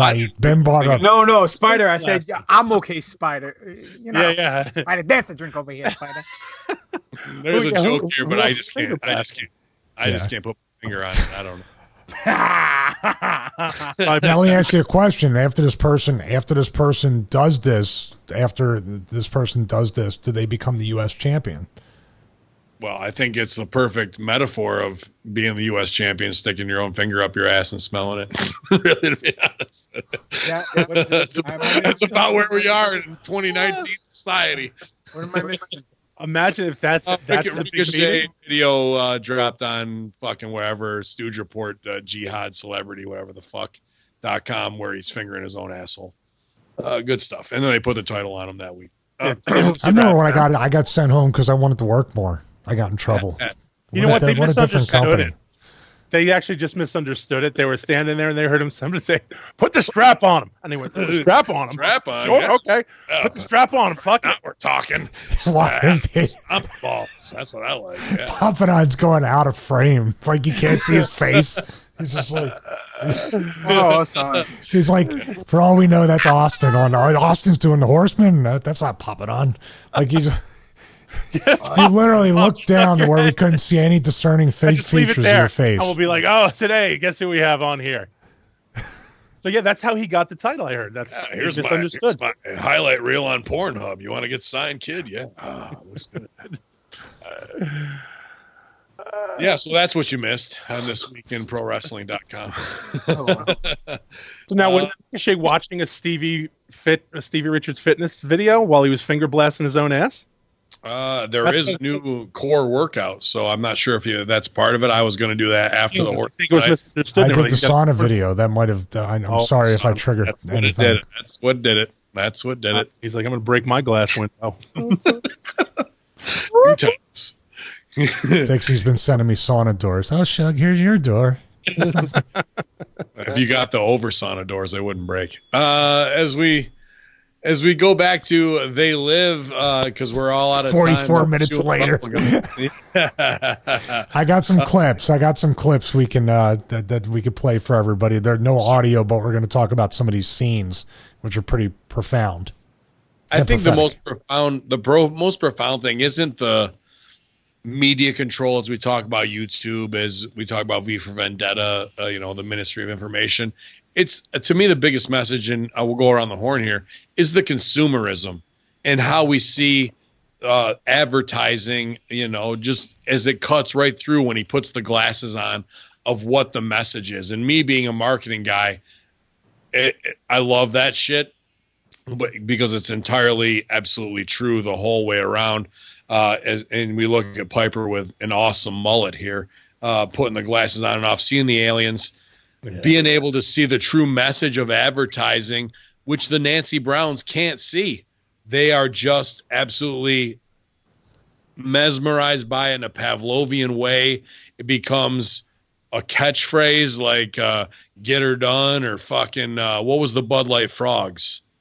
What's up? Budweiser. Yeah. Right? Like this Pavlovian repetition. So a brand just becomes part of Americana in what we are, in our corporations, people. And if you're thinking people, you're thinking emotions, and emotions are how we connect. That's what they're trying to do all the way around. So if you haven't seen They Live, or if you haven't seen it in a while, absolutely, if you're a wrestling fan, you're fucking here with us. It's a must-see. Go back to really look at it on a higher conspiracy horseman level and see what's going on. And it also may stooge off the lizard fucking reptilian side of things that David Icke was talking about and that Corey Good was talking about with avian aliens as exposed when we go to the underground part of this movie. I don't know if you have that, Stevie, where he goes into kind of an Illuminati Bilderberg type meeting where there's a big Freemason, some secret society, skull and bones figure giving a speech to the elite. And the reality is that they're all in on it. They're all part of a greater underground secret society. Yeah, they're like the most over people on the planet, but they're just like pawns to these aliens. Yes. And they're all applauding. They're all applauding themselves as they think they're enlightened ones, as they think they're the Bohemian Grove Bilderberg. They're really just sheep for a higher power. It's pretty amazing. Yeah, do you know the glasses scene, which we have here? We're going to, this is, I think, when he first sees it, but going to come back here. I think the telling thing, because people make fun of the fight scene because it is literally uncomfortably long, but the symbolism of the fight scene is what we've been doing since day one and 15, 20, however many years in locker rooms of talking to people. And the Keith David character are the people that, like the people at Russo, that like, oh, I can't believe he thinks Paul McCartney's, dead and this guy's a replacement. Well, there are physical differences in them. They're like, oh, you're just telling me the face is longer and it's different, and the ears are different and the teeth are different. That makes them different. Makes them pretty fucking different to me. But why can't you sit there and talk about it and we'll hash it out and do it? The fight on just not wanting to hear what you're not used to, not wanting to see what you haven't seen, and even a pair of sunglasses to take a 2-second look to see if your world is really not what you think it is fucking terrifying to most people. And that's why John Carpenter made that fight scene so uncomfortably long, because how uncomfortably long is this fight so far? And it's not even over. No, I do feel that we're at the 3/4 mark, but man, from 25% to 75% was a fucking hell of a battle. GGP, give me your overall thoughts on the movie, what you feel the major themes are, and what you take away, and what you think people should take away from it. All right. The money's in the cell. So whether it's in advertising, marketing, that's where it is. That's how people get brainwashed, the indoctrination. That's where everybody's going to get hook, line, and sinker.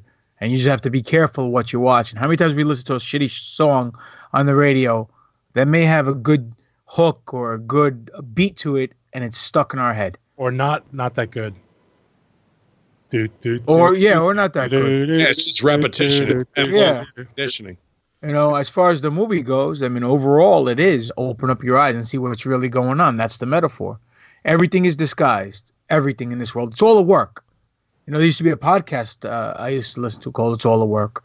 Bright Individual used to run it.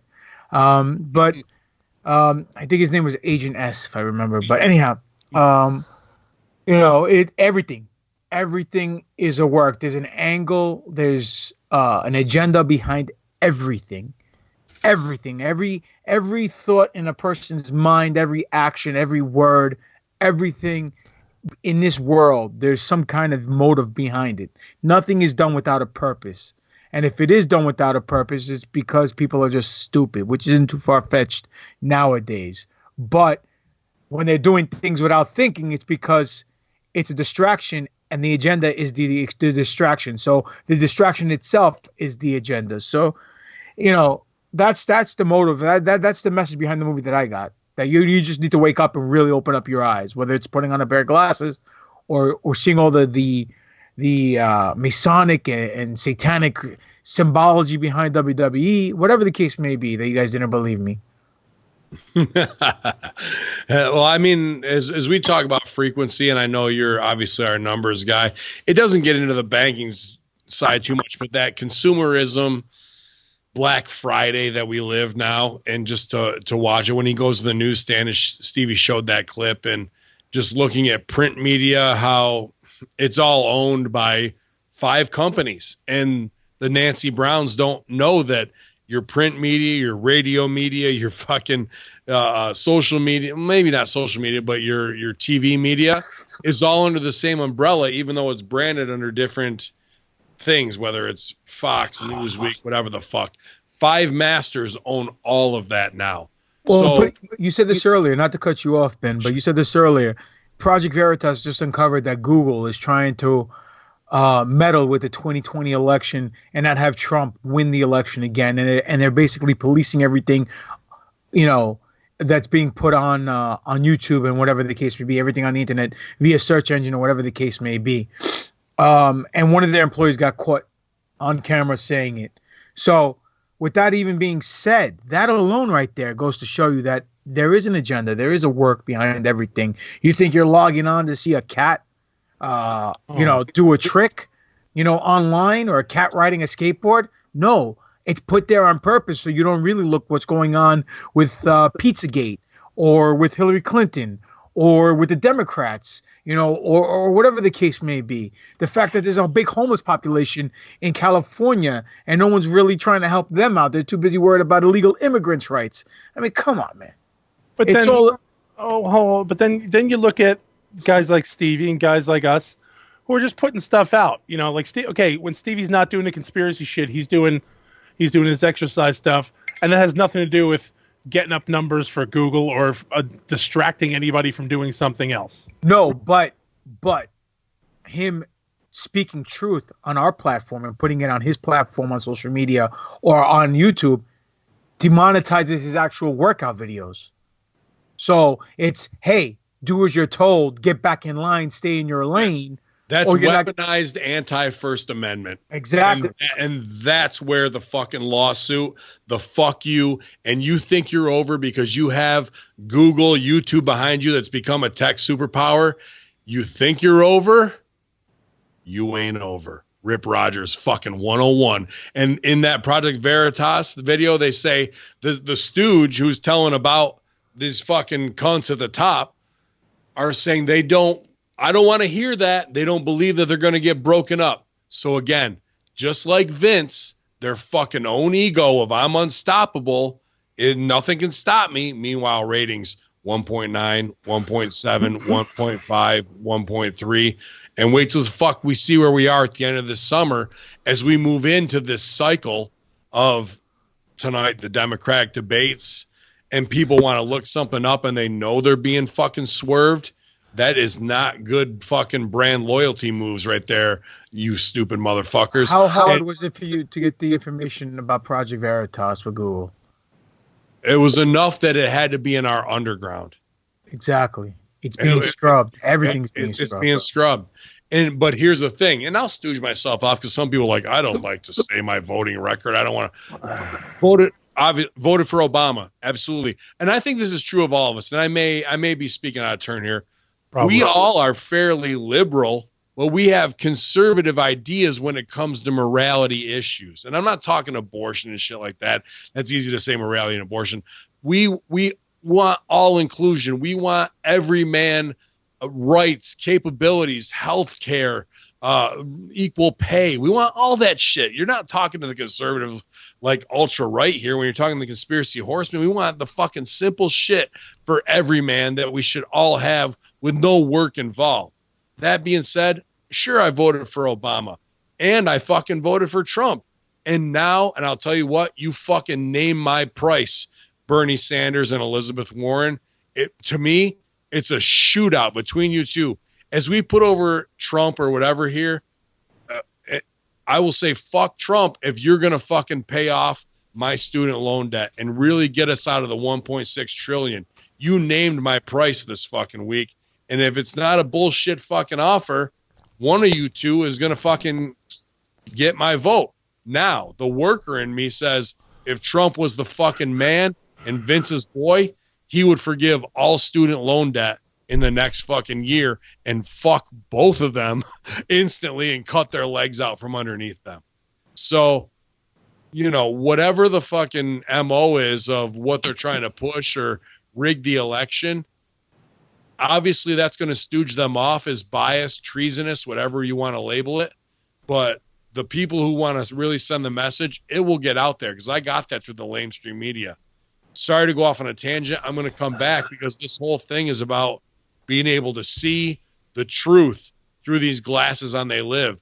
And right now, the Ricky Vaughn glasses are making me pop huge all night long on Big Sal.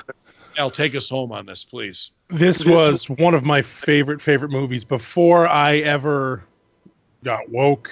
Don't say that again.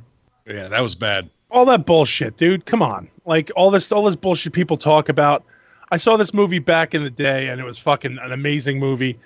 And that was John Carpenter heavy-handedly telling us all the shit that we should know. Now the movie is completely different for us. It means so much, it's like we get it now and it means so much more on so many different levels. It is one of those things, and now we have to actually start thinking about it. End of the movie with the teleporter to the moon or some other lunar base.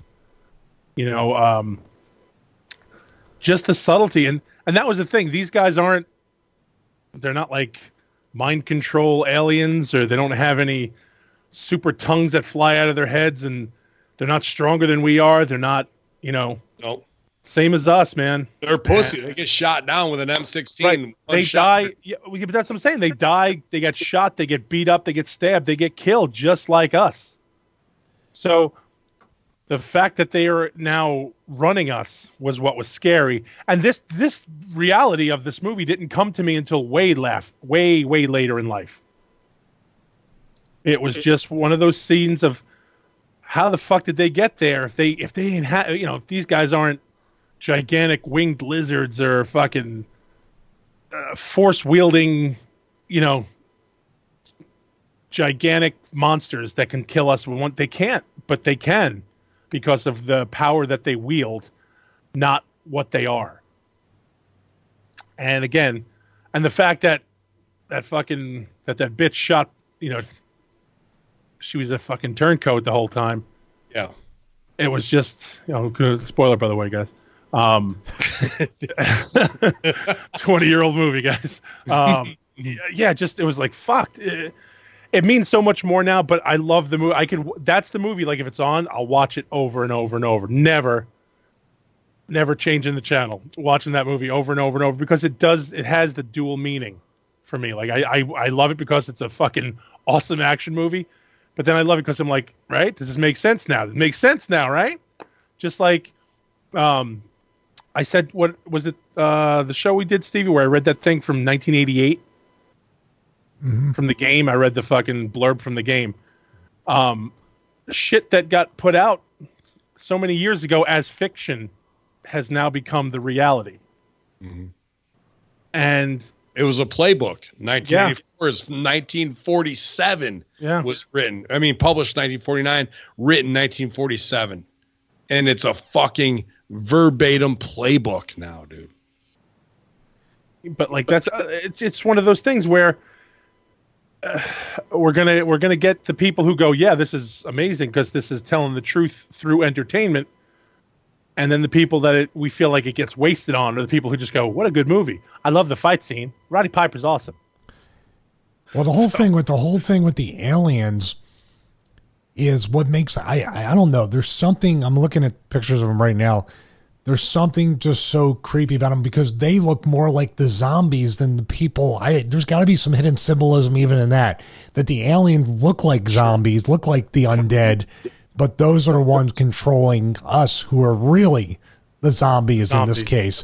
But also, it's way more scary to have them be like that than be the superhuman or the Independence Day with the tentacles and all that stuff. These aliens are so much scarier because you literally look to your left or right. It's like, fuck, this person could be one. That it hits home a lot more than something so over the top extraterrestrial. And it's nuts, man. It's seriously one of the most fascinating movies, one of the best movies to watch, but scary in a way that I can't quite describe. Let's talk about one thing. We talked briefly about the fight scene. How the fuck did Roddy Piper, as a supreme worker at this time, allow that fight scene to happen? He did that because he was such a good worker. He took the beat in that whole movie. Dude, I've had some shitty matches, and that was pretty fucking rugged, dude. John Carpenter probably directed him to be to say this is going to be very uncomfortable to watch. Yeah, it wasn't an entertaining fight scene. It's just I would have rebooked that a different way entirely. I get what he was going for, but I think they could have got that match wise a lot easier than what they did. GGP, what do you think, man? And I don't recall the fight. It goes on forever, and it's Roddy Piper versus Goldust, back alley brawl, and it goes on they do 3 false finishes too much, pretty much. Nice. Or he goes for the nut shot. Yeah, I don't know. I get what it's both guys on the same side trying to fight to wake each other up, and it's a never-ending struggle. I get the cinematography of that, but how could you have rebooked that? Like, I would have done something extreme where he's just grabbing the dude by the throat. It would have looked like a hate crime, and he's just punching him in the face over and over again till he says mercy, and he fucking gets it. Because that feels like what the fight is more for me at this place of like, I know what the fucking truth is, and I'm just gonna fucking keep leveling you with it instead of a back and forth. Because the back and forth gives the sheep side some power. But to be fair, though, they have that power. Exactly. They have numbers. Why do you think there's so many of us are not privy to what's really going on? Because of all the delusion and all the distractions that are out there that keep the people with their head down or their horse blinders on. That's the way the system is built. So change the last line. You fucking drill him. Boom, boom, boom, boom. You're getting heat on him. Blood from the fucking mouth. He's fucking sitting there. He's all fucked up, ready to die. Eyes all blown up. He looks up at you and goes, fuck you. boom, you got to fucking hit them again and knock them the fuck out because they still won't wake up. Nancy Brown still won't fucking wake up no matter how many shots they take. That's the one scene as a writer's, producer that's always stuck out to me. Like, how could we have gotten this message over differently? I have to watch it in order to make an analysis. I don't remember the fight scene. Please do, because I love your fucking psychology on things, and I'd like to hear that. Now, did you also whenever they'd all fucking report at once? Like, they all couldn't wait to use their fucking cool watches. It's like everybody with their phone now. Who's the first to record it? Who's the first to record? They'd be the first to call in. Yeah, the dog is drowning, but let's get the fucking video. Yeah. Moonstar. Lone Star. He uses raspberry jam. The only man to do that, the Lord Helmet. I said moon. I didn't say I know, and I said Lord. And you can catch out all of the great Star Wars references. That was Spaceballs, my friend. On the NFO podcast. Oh, well, by the way, also, the Stormtroopers are not clones. The clones they are. Dude, they were at the fucking cloning facility. How are they not clones? Because Stormtroopers are not clones. Oh, clones were used up to a certain point, and within that gap between Episode 3 and A New Hope, Episode 4, they got rid of all the clones. You eat a clone and you eat a fucking drafted Stormtrooper, and you tell me if you can tell the difference. Yeah, that's what I fucking thought. That's what I fucking thought. Say it again. I said you eat a drafted Stormtrooper and you eat a clone, and you fucking tell me if you can taste the difference. I bet you can't. You're probably right. I can't even make an analysis on that. Victory Hameen. Heels over strong. Okay, touche. Nailed you with it. Fuck the revival.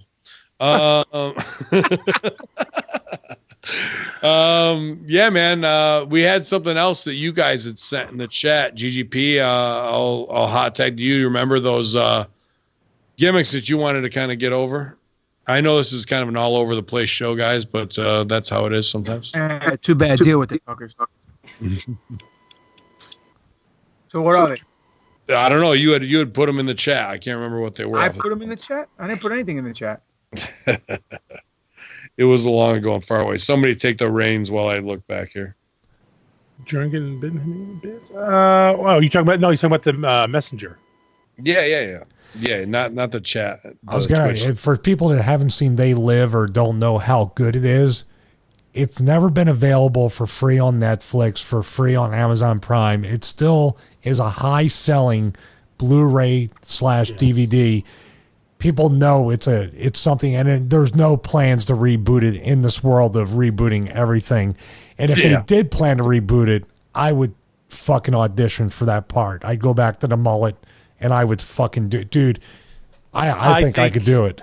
I think Ben should redirect a scene, that fight scene from They Live, with his angle on it. And it should be Stevie Richards and the acclaimed acting ability of Shane Douglas. Shane Douglas? Well, wait. Shane. I popped out. I wrestled the franchise on Saturday night. Did you really? Yeah, Wildcat, 6-man tag. It went very well. Actually, Shane and I went to the gym and worked out together, hung out for a little bit, and he's going to be one of the segments on the idea I have for the weekly show. It's going to be good. I enjoyed being around him. He was good to be around, and we wrestled, and he let me do my thing, and it was fun. Yeah, him and I had a good match in Pittsburgh. I did remind him. I go, listen, because I see he was going to do the whole thing, like, I said, hey, say this and this because, you have a heat with Shawn Michaels and I kind of look like him and everything. I go, but don't fucking fall into like some kind of state of mind. Like I am him. And you're fucking, All you got to do is say, look at my eyes. One doesn't wander. Oh, he can't sneak up on him. There's no chance. Okay, he'll fucking see it coming from around the corner. Fuck that. You'll never have trouble crossing the street in New York. What's that? No. What does Shawn Michaels say? Hang on. I don't know. Hang on. Purdue 9600 just says that we should watch They Live with a watch party. Oh, God. And he guarantees we wouldn't lose viewers. I guarantee we will. I mean, I think that's strong. You know, when it comes to Shane Douglas's producer reached out, asked if old hacker Hameen would be on as he comes to Russo brand. So you may see Bince on Shane Douglas's program soon, or you may see Shane Douglas here at the Conspiracy Horsemen. So as worlds collide, as we do. Tell Purdue to go back to choking his chicken and don't tell us what to do. We got this. Well, yeah, I mean, Purdue, tell Purdue to go back to choking his chicken. If Shane and I tagged, I told him this, we could be Franchida after that. I had told him, he actually, dude, you want to talk about, he'd fit in perfect on this show. He does not fucking, he's so like into like the government fucking lying to us about everything. I mean, Nice. workers have to be. I can't believe there's workers today that actually think that the government is on the fucking up and or anything on media. It's like you see what the work is, but yet this new generation of wrestlers are all that way. What's that? Oh, look at CNN, dude. Now you know how Sal and I feel about Christianity with workers as well. Well, look at CNN. They get caught lying about their news stories. How many times? Yet people still watch. How many times are they gonna get caught with fake news and filming fucking fake vignettes? They watch and they use that as their only source of news. Yeah. So, dude, that lady that I sent you, the one on Anderson Cooper, the one who with said Trump. My God, oh my man. God, dude. That was talking about rape being a fantasy. What is wrong with this woman? Oh, right. Break it down. Go ahead and tell the story. Oh, not like that. Sorry. I was waiting for Stevie to jump in. Oh, motherfucker. Sorry. So we're talking about that fucking olive oil looking broad, right? Yeah. The one who looks like it looks like a rake. Bye, help. Oh no, I'm being raped by Trump. Well, tell the story, guys. Horrible. Lay it down. So she goes on. She's talking to Anderson Cooper, and she says that she was sexually assaulted by Trump somewhere. I think in a department store or something over there, and that it wasn't rape because it wasn't sexual. And he goes, "What do you mean?" She goes, "Well, people think rape is sexy. There's people with fascinations and rape fascinations." And he goes, "Well," and then they cut the commercial because they realize they're going into uncharted waters with this wacko chick. And so coincidentally, she has a book coming out right now. So you got to back up. You got to back up a half a second there. See, the way the interview went, I was trying to find a video so I can put it up there because she's talking and she's recalling this, and he's trying to almost lead her into saying something that's going to get Trump in trouble. She's not biting on it. She's almost reminiscing in a way about it. And then, dude, he's like, all right, well, you got to stick with, we got to go to a quick break. Will you be here on the way? Dude, she got super creepy and went, "You're very interesting to talk to." Like she started to look like she was coming on.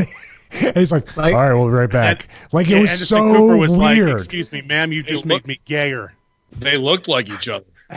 Yeah, ma'am, you just made me really super gay now. But did you guys watch? I know you watched. Did you other two guys watch it, Ben and Sal, and see I didn't see Anderson Cooper. I saw her other one. Oh, the one where she was talking about keeping a dress for 23 years. Because I always keep dresses that I just put them in the closet and leave them there for 23 years. You heard it here first. Stevie wears dresses. Oh, yeah. Well, that story is coming out on the next YouTube video. I watched the ABC with that one other fucking fuckhead. So they played this broad's blah blah blah, and then they didn't even let her finish her snippet before they cut to Trump going, "She's not my type," and then they're like, "This is not the first time Trump has come down upon a woman's looks," and I'm like, the woman said that he raped her and sexually assaulted her. How did this turn into him busting her balls about looks and he doesn't respect women? Well, here's the deal with that. Stooges it off as phony as fuck, doesn't it? Yeah. Like they make it about looks. The rape thing is just pushed aside. Of Donald Trump said something about big fat ass Rosie O'Donnell, and he said something about the sprightly looking dyke chick too. Like, right. So now let's fast forward. Let's also go back. Let's rewind that. In 1994, he was banging his other mistress, Marla Maples, who was hot. Right? What I'm saying is that this is the funny part, and this is the crazy part, that they said that Trump sexually assaulted her, and then when he goes, no, I wouldn't be with her. She's not my type. Oh, you're saying she's not good enough to rape? She's not good. Right. Like she's not good enough to rape. Like what you want?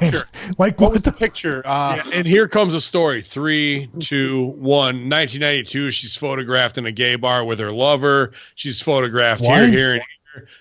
I'm saying this is what's going to come out every time they step to the fucking plate with.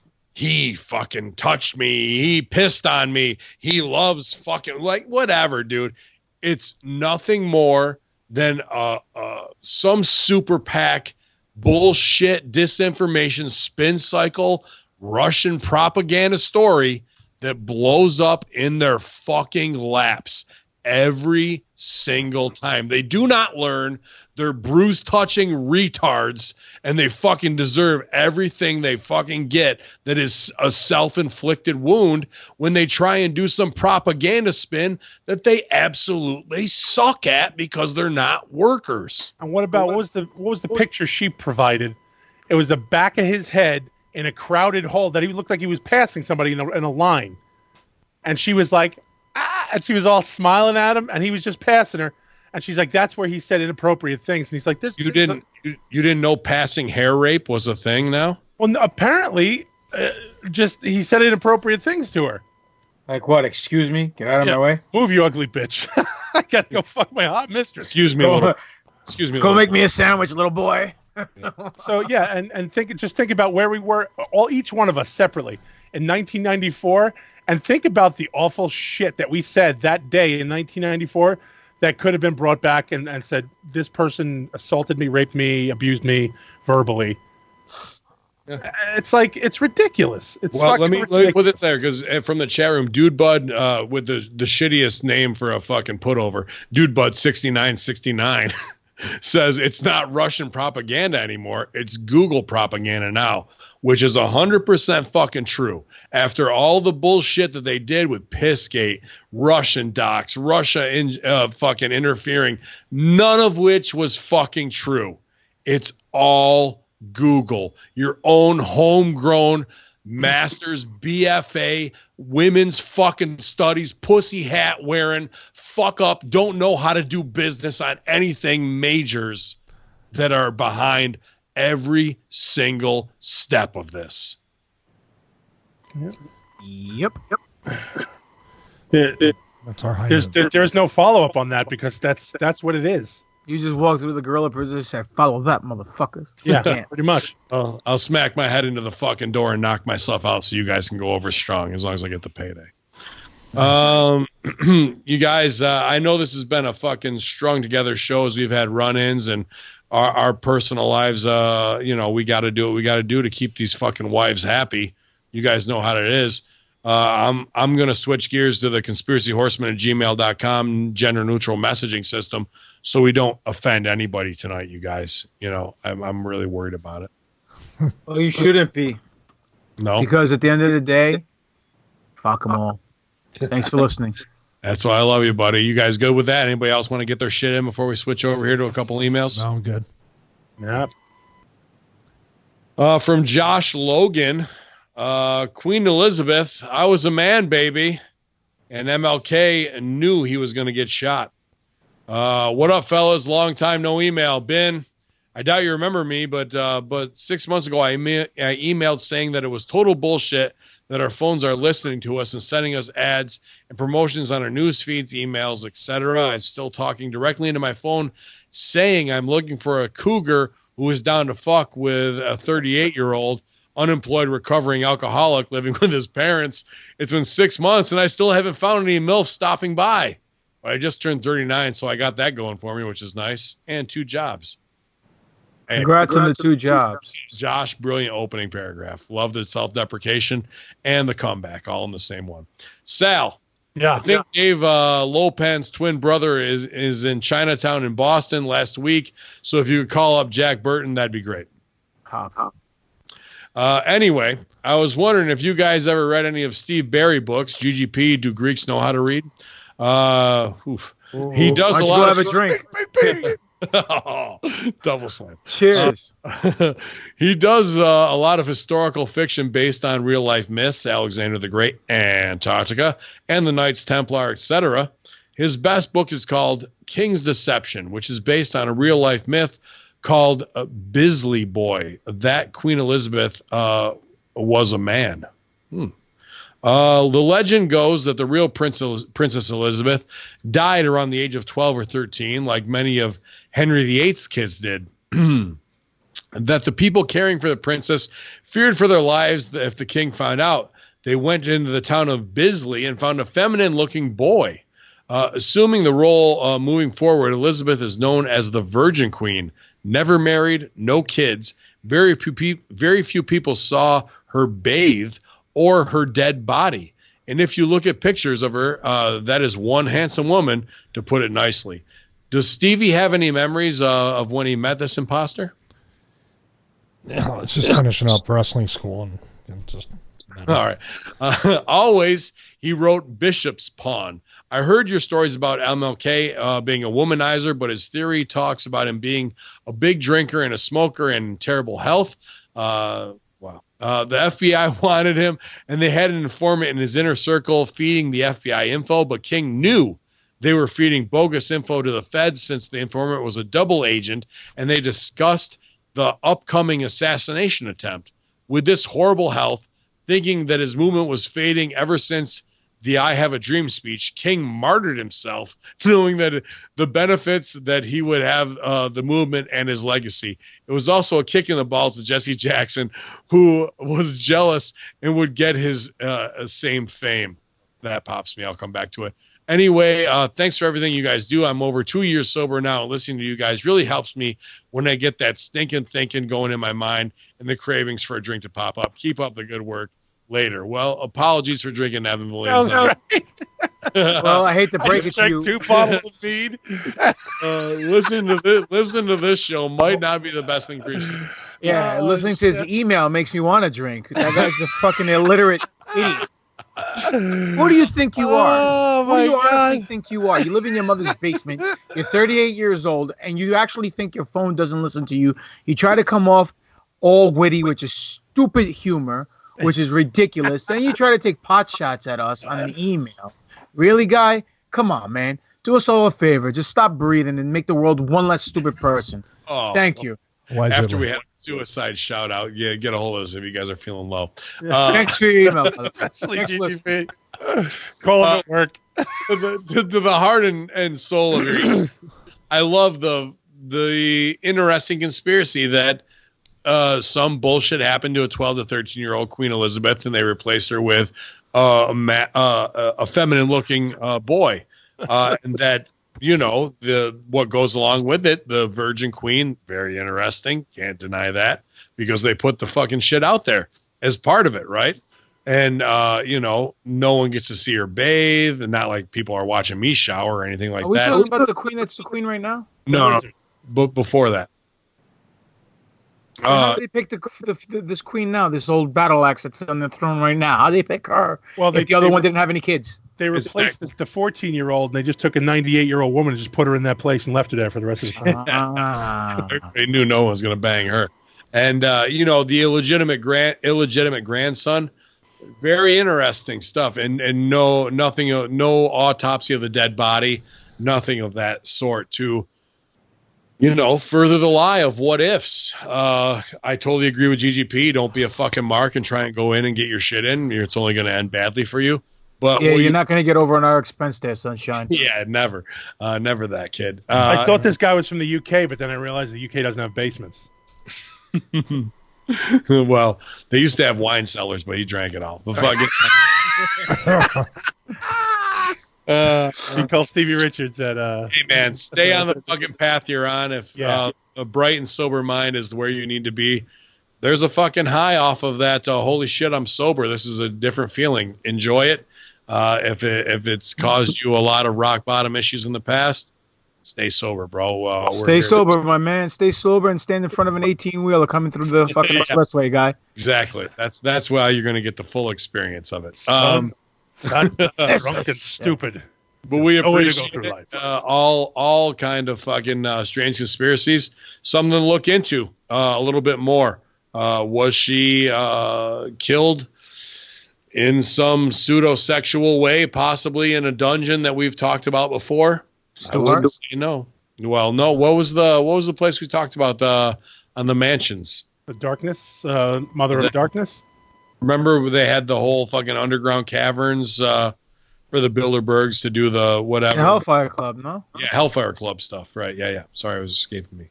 It's okay. A legit media idea. I want to stop real quick and I ask you about this. Since we're on the subject of your Angela Merkel, somebody brought it up in the chat and I had seen it where she was shaken and they were saying like lack of adrenochrome or she got rebooted in public or something. It was, dude, the shakes were bad. It was bad. Did you guys see it? They all got to be on something. I didn't see it, but when it comes to Hillary doing the fucking freakouts and all this shit, she had a dude standing next to her, so it wasn't like they were fucking doing anything to the video. There was a leader or a guy standing right next to her, and he was perfectly still, so they couldn't manipulate it to make it look like it was a loop or whatever. You can see it on YouTube. Absolutely, and you can look into Angela Merkel being offspring of Hitler, same as George, what's her name, Barbara Bush being offspring of fucking Aleister Crowley. Something was fucking crazy happened in that 1920s to 40s scenario, dude. Like just something unbelievable. Actually, Josh Logan was having all these fucking wine parties in the cellar with all these fucking whores, and forget about it. Legit media idea. Omit email name. From Conrad G. Horsemen. You good for nothing sluts. Okay, that was mean. He wrote that. Everyone knows that Stevie would be the biggest fish in the whorehouse, so get over it, the other horseman. We're over it, guys. Hameen, you're the one that eventually becomes the house madam because you're always better at understanding how the game works instead of executing it in personal practice, unable to get the horny man's dollar. I guess you could liken that metaphor to my entire trip to trying to get to WWE. So, sure. Just kidding. Well, fuck you too. Everyone's relaxed. What are you, SJW triggered mamas? How is this for triggering? I can't even think of the Greek dude's name right now. That's how much he matters. George. Yeah. And I know there's a fourth, but to me, he's just that Greek dude's echo. All right, let's get to business. I love how you called the lawyer up, and here's my concern. He does legwork after the call and sees Hameen Media is linked to the conspiracy world and now shuns you knowing what you're trying to do. As a result, no dice and no movement forward. I suggest building a shell brand where you promote it as a real straight media group you dish out when you formally interact with these clowns. I'm going to stop you right here in your paragraph. Fuck that, fuck you, and fuck that idea of being a pussy who needs to hide behind a shell group to fucking come out. I'm a fucking man. I do man shit. I get respect. We all get respect because we're fucking men and we toe the line. We don't cunt off. We don't hide behind bullshit. We stand by our fucking principles, and that's why we get fucking respect. So Conrad G, who wants your omitted email name, suck fucking 2 dicks. Have it with 0 links to this world, so when they do see you're in trouble or part of the agenda, they buy in and thinking you're just deep state crony meant to help. Plus, how fun would it be to create a gimmick where everyone except the bastards who are fucking you, us all over, are in on the joke? Sidebar me, chances are you're one of the Russo brand members who have a fucking phony, stupid-ass disco account who's fucking writing this because you're passive-aggressive and too pussy to put your own real name out there. Let's start a shell company called Conrad Sucks. Yeah, Conrad's a fucking bitch-ass motherfucker. Enjoy the show, you underground bastards. I'm Navy military who specializes in AEGIS radar and missile defense computer systems, so you can guess where my mind's at with the news willingly being leaked and agenda pushed. Oh, you're from the Navy, probably sucking dicks. What are you thinking? Sharing my story, but until then, I'll continue to listen and patiently wait until when I can get free of my gimmick. VR CBG sent from my iPhone, paid for by selling my soul for the time being to the military industrial complex. Well, brother, Tell us about Antarctica, and maybe you'll fucking shed some of your heat. Until then, you tried to get your own shit in, and you fucking buried yourself in the locker room. And that's just how it is going forward. All right. Enough. He says gimmick. Enough. Gimmick. Enough. Trying to get Enough their with these fucking people. Look, we're not your friends. We don't fucking break bread together. We don't drink drinks together. We don't hang out together. We don't even like you people. Stop sending emails thinking that you're one of us, that you're part of the clique, that you're one of the Horsemen. You're not. There's only a select few that we can say, hey, you can ride alongside us because you're cool. Like Triple D and a couple other heads that are going to remain nameless so they don't catch heat. But let's face facts. Disco Travolta. Listen, Triple D's not going to catch heat because Triple D's off radar. He's never here. I guess. Yeah, he's too busy with his girlfriend. But regardless, this guy over here comes on here telling us what to do, how to do it. You know what, dude? Just shut up. We don't want to hear. If we wanted your advice, guess what? We would ask for it. But we don't need it. I'm not trying to hate on military shit here, but chances are you're a 20-something indoctrinated motherfucker who fucking got caught up in a propaganda scam to fucking bring you in, especially if you're hating on your fucking time to get out like you're like, oh, I just got to serve my shit and then I'll be able to get over again. Fuck out of here. Hang on. XR Butcher. XR Butcher wants to know if his dinner plans with you are canceled, GGP. Depends. Is he paying? Oh, shit. That was great. Like, while he's ranting, I just pops up and he says, I guess my dinner plans with GGP are canceled. See, that's funny. That's funny. That is funny. That was well played. And you know what? Kudos to you. Seriously, all you people call we don't matter. You don't know my name. You don't know Sal's name. And you're calling him a madam and you're saying Stevie is the biggest fish in the... Then why the hell are you wasting your time emailing us, trying to get over by burying us to put yourself up? If you really need that much self-esteem, do us all a favor. Just kill yourself. That's it. Do the world a favor. We don't need you around here anymore. He's doing very important work. And in between fucking blowjobs. Well, he is a seaman, right? He likes seamen. So there you go. In between blowjobs, he had some time. He had some time. What sucks is it starts off as a wrestling mark email trying to fucking be cute. And then the put over the military, we have to put it over and like, now you better give me my respect. Like, I hate that underhanded locker room shit. Like, let me fucking serve up some cute shit. Well, no, but then to give you the... He's got to give you the devious part that you're not fucking smart enough to figure out. Nobody. I don't give a fuck in the military. I'll put over tons of military motherfuckers who stepped to us correctly. That shit was incorrect. You fucked up. Guess what? Go peel some fucking potatoes and pull some KP, cocksucker. And he's got to tell you how smart he is by telling you to get a shell company that we could have did if we wanted to be fucking cunts and go around this guy long way. We didn't want to do that. Tell me how to be a worker. Please inform me how to be a worker. I don't know. Could have left on the high note after that They Live review. I had a bad feeling about the emails. Sorry, like they say in the barbershop. Next. Not my barbershop. Never. Here's what you get, cocksucker. You want somebody to sell for you for some dumb shit? You won't do it. Out of here. Money's in the cell, kid.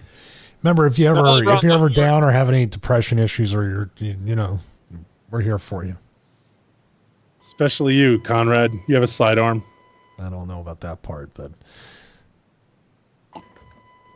you put the fucking scuba gear on and go find me Bin Laden's fucking skeleton. That's the only way you're going to get out of the fucking hole. On it's a good time to put the banner up to support us by cheering bits or buying our shirts. We really appreciate all the support by everybody out there. There was never a better time to put up that banner. They don't deserve it. They don't deserve your kind smile and your nice heart and your nice gesture. Screw them all. They want to try to go over on us and try to talk trash about us and waste on-air time, which is basically spitting in the face of the people who are listening to us. Come on. It's almost as bad as reading a Frank Zero email. Oh, fuck. Oh, Twitch, it just came across right above the bottom of this.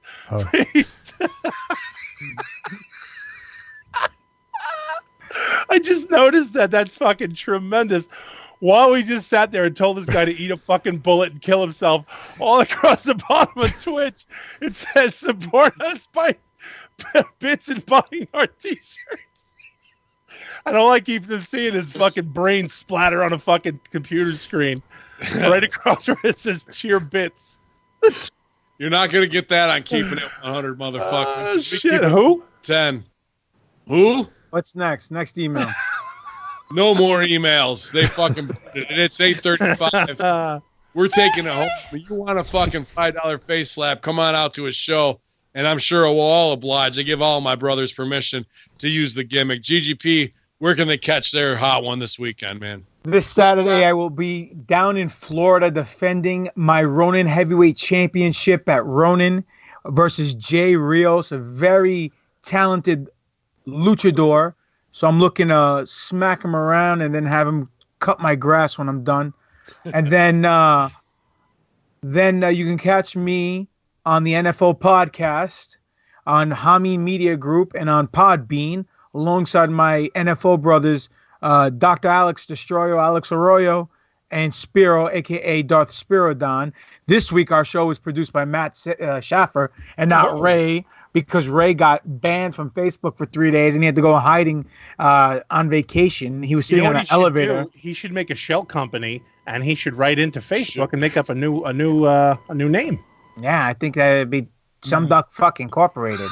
But anyway, you can reach us at NFL podcast, at NFL_podcast on Twitter, New Force Order on Instagram, and official New Force Order on Facebook. You can reach me at Greek God Papadon on Facebook, Greek God Papadon.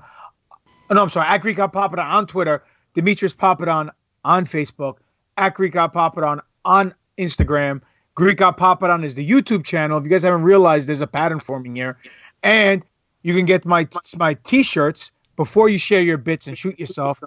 Pro Wrestling Tees / Greek God Papadon.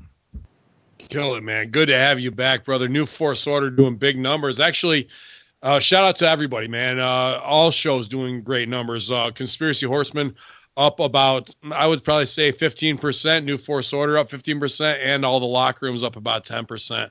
So everyone just absolutely kicking ass. I got a new show from you, Big Sal, actually from our buddy, your co-host Charles, for the horror junkyard Chuckles. Yeah, that'll be going up on Thursday, because that's probably our lowest day number wise. So I wanted to save it and give a boost, a shot in the arm for the horror junkyard. So coming out on Thursday. Yeah. Maybe you guys open a shell company. We're gonna open a shell company and a shell gas station. I can sell a greasy sandwich in an ashtray. Shell's gas station. Sell sushi. It's gas station sushi. Yeah, I think actually what we're going to do, people have been, 2 or 3 people said in here, whatchamacallit, that they want to watch They Live. I would love to watch They Live, Stevie. That would be amazing to do.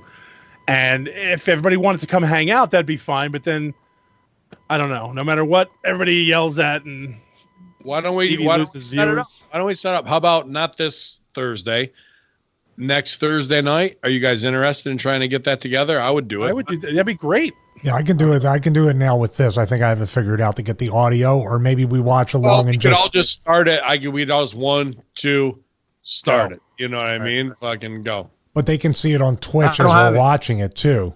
Like they'll see the video, so it'll be a little bit behind. Well, you can stream yours, but yeah. Yeah, you just you don't play the sound, and we're fine. Sal and Stevie, I wanted to actually put in a request. Could this week's Breaking Sal be all about the heat, the anti-Semitism heat that we didn't even cover, the David Starr indie run-in to get in his anti-Jew stuff, based off a simple painting that Sal did of Paul Heyman with devil horns and some shit that I asked him to add. So heat on me, Sal, if you got to pass the... Hold on a second. Who is that twat? I mean, David Starr is a friend of mine. He's a good dude, but... he's a good dude. Good dude. Great sweetheart of a guy. Called me anti-Semite, that fucking bitch. Well, no, that's the problem. The problem is you're my brother, and I'm going to ride with you. But regardless of that, who's that twat that decided to tag me on this to try to make him his point back? Look at me. This is anti-Semitic. I think his name was. Yeah. There's some fucking nobody who's never paid a due, who wants to be an SJW cunt and fucking be a part of the wrestling bubble to say Sal's an anti-Semite. Look at it. When the reality is he worked for Paul Heyman. Heyman puts over the Jew stuff all the time. So in a piece of art, it's absolutely apropos. And the quote that Sal put in there is right out of Heyman's mouth. But here they come with their bullshit, uninformed little fucking piss poor opinion and the fact that he told me paint over it. Yeah, he told me, he said, the Jewish star paint over. The fact that it's getting a fucking reaction makes it better art and increases the value, you stupid motherfuckers. David Starr, you're a brother in the locker room, but you're out of fucking line with the SJW shit. Feel free to tag them. Well, here's the thing about that though, is that it's just, I don't know, man. I had a thought, but it's crazy. I only saw a small piece of it. I don't know who this David Starr guy here is. Here it is. No. Yeah, he's a good dude. I'm talking about the other guy. I mean, I don't know who David Starr is. The other guy's fucking never paid. Oh, by the way, it's what he wanted to do, Sal, was he thought that when he said that and he used those trigger words, he thought that you would back up, that Twitter would come suspend you. You see what I mean? It's very easy when you use that. You're an anti-Semite, so here comes Twitter with the keyword, and it triggers them. You get suspended. Then maybe it goes viral, and he's the guy who. It's really all about him. It's not about bringing awareness. Exactly, and more importantly, just like that scenario, when something like that goes down, where something gets brought into light, and then some idiot from left field decides to put his 2 cents on it, his own spin on it. He's trying to compensate for something. Just like these guys who are pastors and ministers, and they bash homosexuality till they're blue in the face, and then they get caught in the freaking hotel room with a little underage boy somewhere. No, I think this also, somebody else from Twitter says, you don't stop, do you? So apparently this guy, Sushi, Jushi, whatever his name is. He's a troll. He's been doing it for a while. But regardless of that, look, you worked for the guy, and you will put exactly what he told you. You'll have a job forever. Yeah. And it was a lying picture of Paul Heyman being a horned Satan demonic liar, right? Yeah. So that's how I took it. Right. But how dare you? How dare you, Sal? Because don't you know that stigma of Jews being called satanic and devils? No, I didn't. You brought it to my attention because you're the underlying racist to begin with. Yeah, I never said a bad word about Jewish people or anything. Paul Heyman is Jewish. Let me ask you a question. And I'll probably repeat this if we cover this on the show with Stevie. If I painted a picture of Sammy Davis Jr. with one eye blowing this way and the other eye going that way, and I put a satanic star behind him, and then I put a Jewish star right next to him, am I besmirching the Jews? No, he was a Jewish. He was a Jew and he was a Satanist. So what? Like, go fuck yourself. What did I say? Where does it say? Where does it say Jews are devils? Jews are evil. Right from the chat room. Dirty Turnbuckle 3 days ago. David Starr, quote unquote, from Dirty Turnbuckle. David Starr calls out Jim Cornette for past racist comments. I'll go fuck. We see what the fuck, like. I've worked 2 or 3 shows with Dave Starr. Liked the shit out of him. Saw him battle Colt for the Israeli title in Canada. Well, there you go. There's that too. Yeah, that's a parody of that. So Colt should be ashamed of himself if you look at it that way. Exactly. So here we are, and working a show for all Jews, though. Let me put it that way for the Megan brothers. Right. I mean, it's all Orthodox Jews. It's that crazy show, and we had a fucking great time, especially me as the Arab. How much? Well, but look at it. But it's pro wrestling, dude. Pro wrestling, the lowest form of fucking entertainment. It's not like Netanyahu's coming over to fucking put medals around everybody's neck for doing such an entertaining fucking USO act or anything, you know. I'm just saying, like, they fuck with the social contract when it fits their fucking needs. Exactly. Right. Yeah. Right. Yeah. Exactly. I try to go over. There are workers who get it, who are working a fucking Jewish and Israeli gimmick, but when it fits their needs to come with the social justice finger wag, how dare you, Sal? How fucking dare you? Fuck out of here with that. You can't have it on both sides of the fence. I just want to say that I have a pass. My first professional match is with Joshua Ben-Gurion, the Israeli champion, who was in the Israeli, right? He was in the Israeli Air Force. The guy was like 7 foot. What Air Force did they have? No, stop it. He wore a bomber jacket and he had some medals. That's it. And yeah. Planes are always made for 7-footers. For 7-footers. That's exactly what those Israelis put up in the sky. So that was my first match. I have a pass on this, but I didn't want to drop that knowledge. I didn't want to do that. You shouldn't have to, Sal. You shouldn't have to come. They know what they're doing. They know what fucking strings they're plucking with that shit. And unfortunately, that's dudes in the locker room who fucking get it. Dave Starr to turn around and say everything you just said is correct to that other guy that I was anti-Semitic. Go fuck yourself. It sucks to say that to a brother, but that's the choice he made, and that's the fucking reparation you get for it. Stop being a putz. That way he understands me. I'll say this: when you sign on to be a worker, you're a fucking worker before you're a Jew, a German, a fucking whatever the fuck you are. Hey, I got some news, guys. Big Hito played a German. He played like this Nazi. He's Italian. I don't know if anybody knew. I'm not gonna stooge off my gimmick, bud. Got it. I'm just so happy that Sal's headset's finally going. That the $15 headset's starting to buzz. Oh, is it? Is it starting to go? It's starting to buzz. Well, it's your USB port. I'm just $1,000. At least nothing's buzzing.